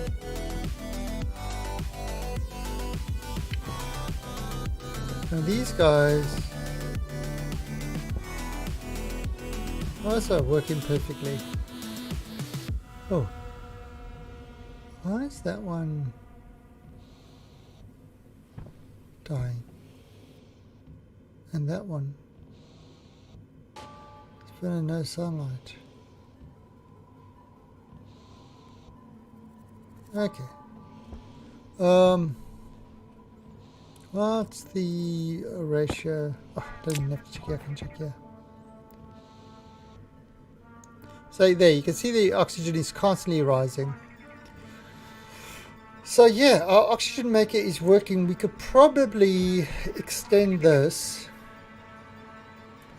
to quite a bit if we needed to, but we want to put in more of these. Question is,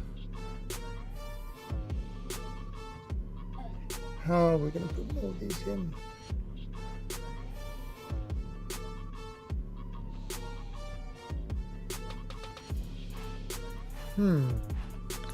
Light on. I don't know.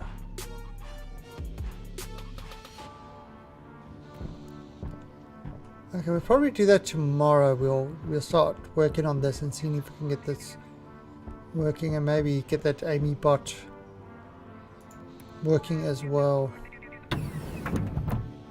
Now, when I come back tonight for my second stream, I'm actually going to start playing Grounded. So if anybody's got Grounded and wants to join me tonight, it's going to be my first playthrough of Grounded. Now let's see, over here.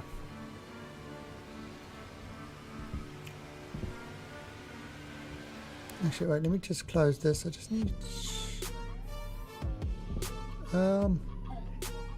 that should be okay. Let me just have a look here quickly.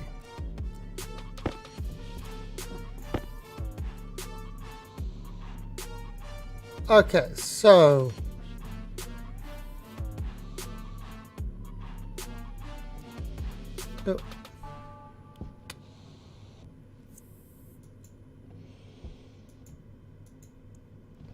alright, so this is, yeah, this one is into the furnace room.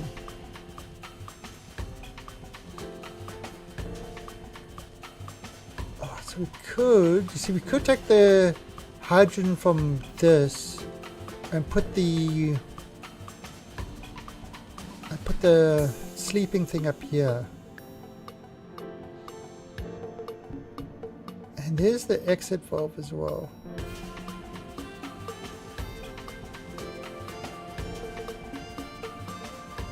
I need to figure out.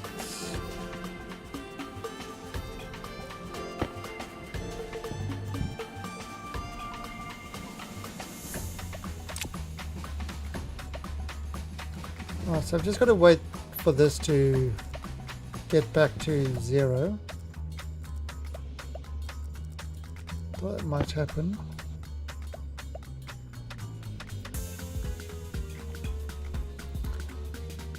Yeah, so what I might do, I mean, if I put that pod up here,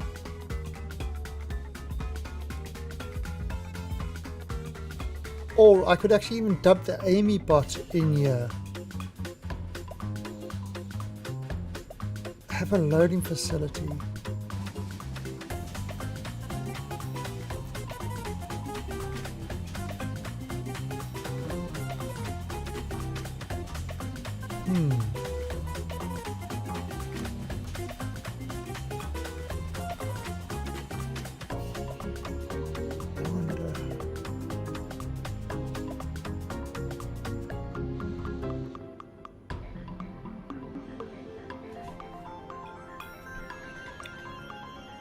Yeah, I wonder.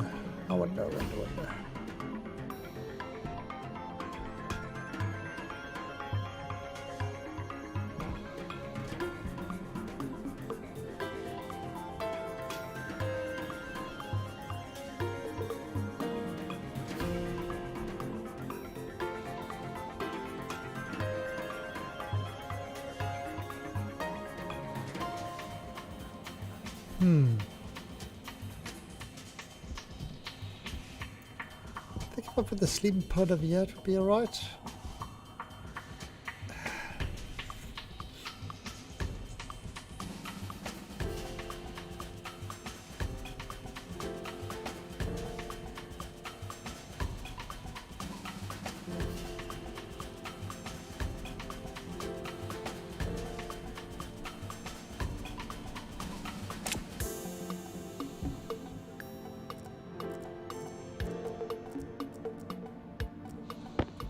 What's in there?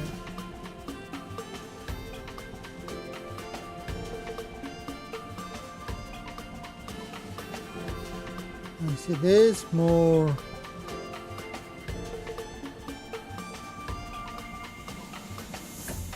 Yeah, I could actually take the pipes.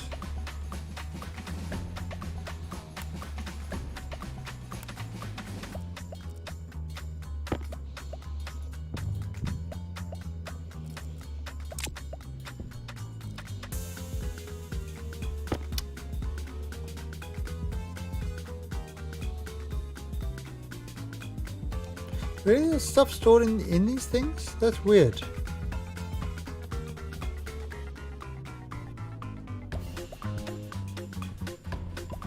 Ah, there you can see the pipes over there.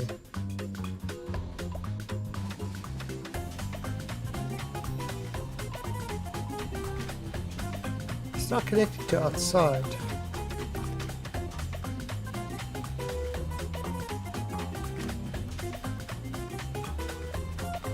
Yeah, it must be stored inside the blocks then. I thought the blocks were vacuums inside.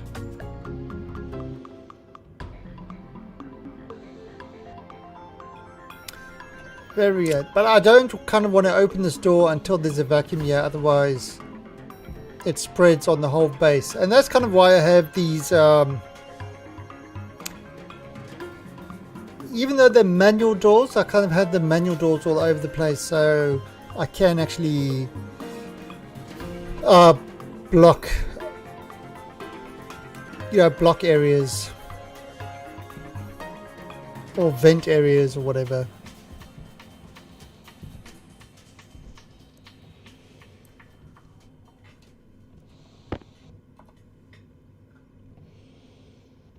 Now, it does look like Give the them outside atmosphere. satisfaction they couldn't get any other way.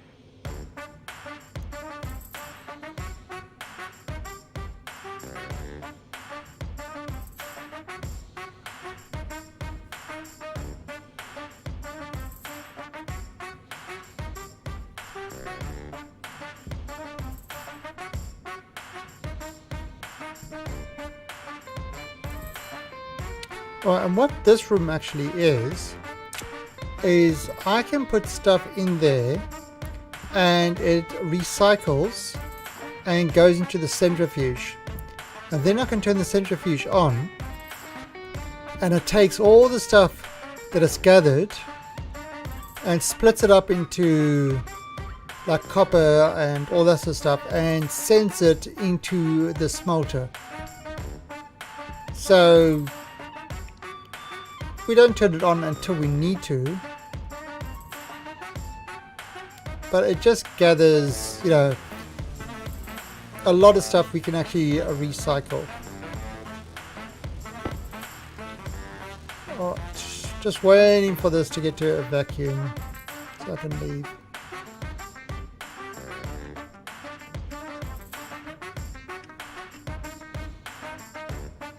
Now, even though it says no, see the thing says no, I think,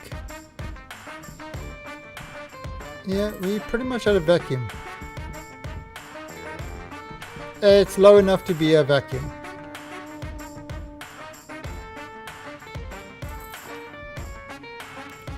Yeah, the pressure is still there, but it's the, oh, you can't actually see it.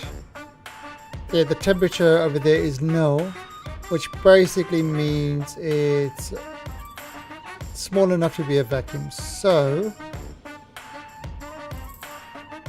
we could wait for it to be a total vacuum.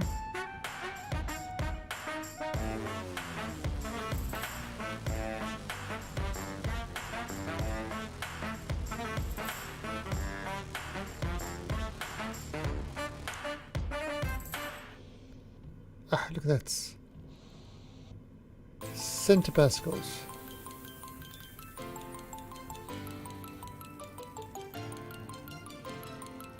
The centipascals?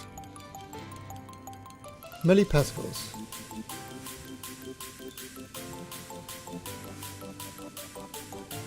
Zero pascals. Okay.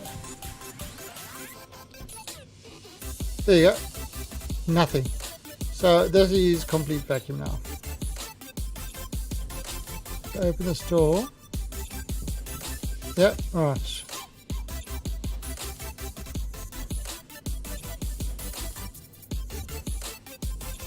Perfect. Alright, so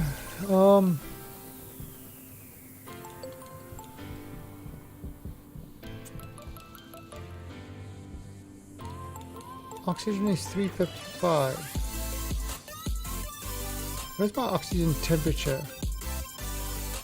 21 degrees.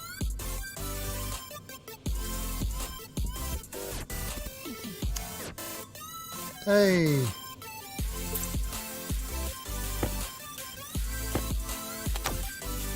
Alright,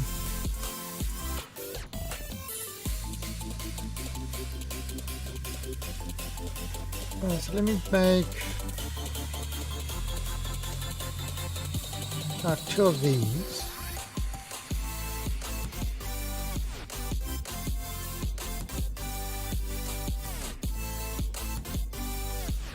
The small battery, because I'll replace the small batteries with these bigger batteries, and I use nuclear batteries for my suits and stuff like that. I suppose I could even use the nuclear batteries for my welder.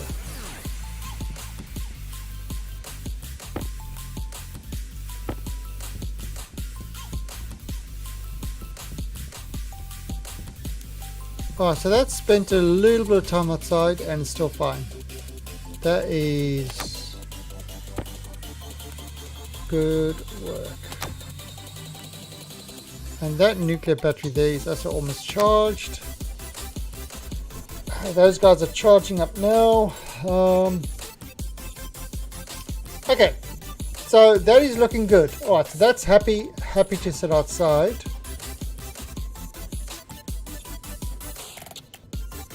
Would a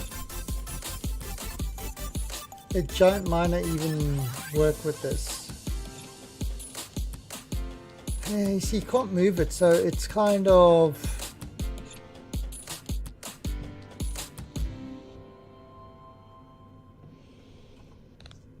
pointless. Alright, but I think what I'm going to do is I am going to end it over here. And then tomorrow we'll continue with this. We are going to try get that hydroponics automated. We'll try get the Amy bot working and the hydroponics automated. I might need to look at some stuff this morning just to see why that wasn't auto mining. I mean, there's... what does the script say? That's what the script, so I might have to take a closer look at the script.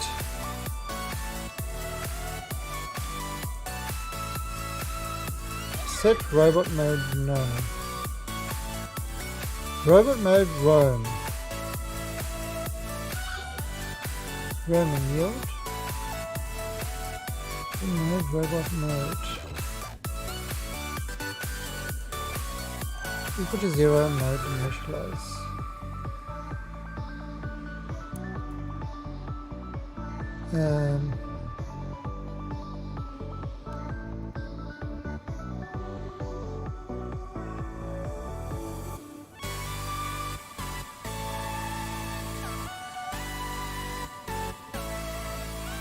Okay.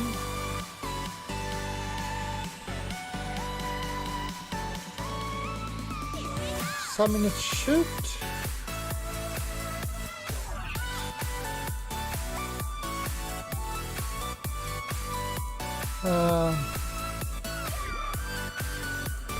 Target.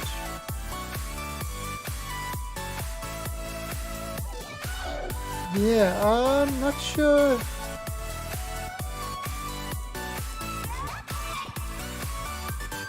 Yeah, I need to have a look at what's going on with this. I'm not sure, but anyway. So what we're going to do is we're going to end it over there. I am going to take a break. I'll be back in about 2 hours time for some Grounded, where I'm a tiny little person and cats are monsters and insects are monsters and things like that. If you've got it, you are welcome to play with me, because I am starting a completely new game. I haven't played it at all except for the kind of story mode, which doesn't really cover much, and we'll see how that goes. So that we're doing tonight, and then tomorrow we're going to continue with this. So till then, let's see if anybody else is playing Stationeers. Kitties. Kitty's getting ready to go. Anybody else playing Stationers that we can host?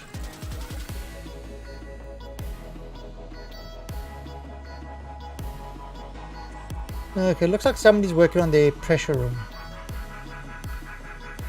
So, who's this?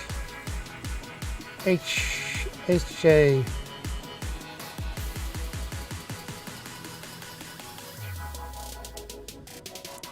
Alright.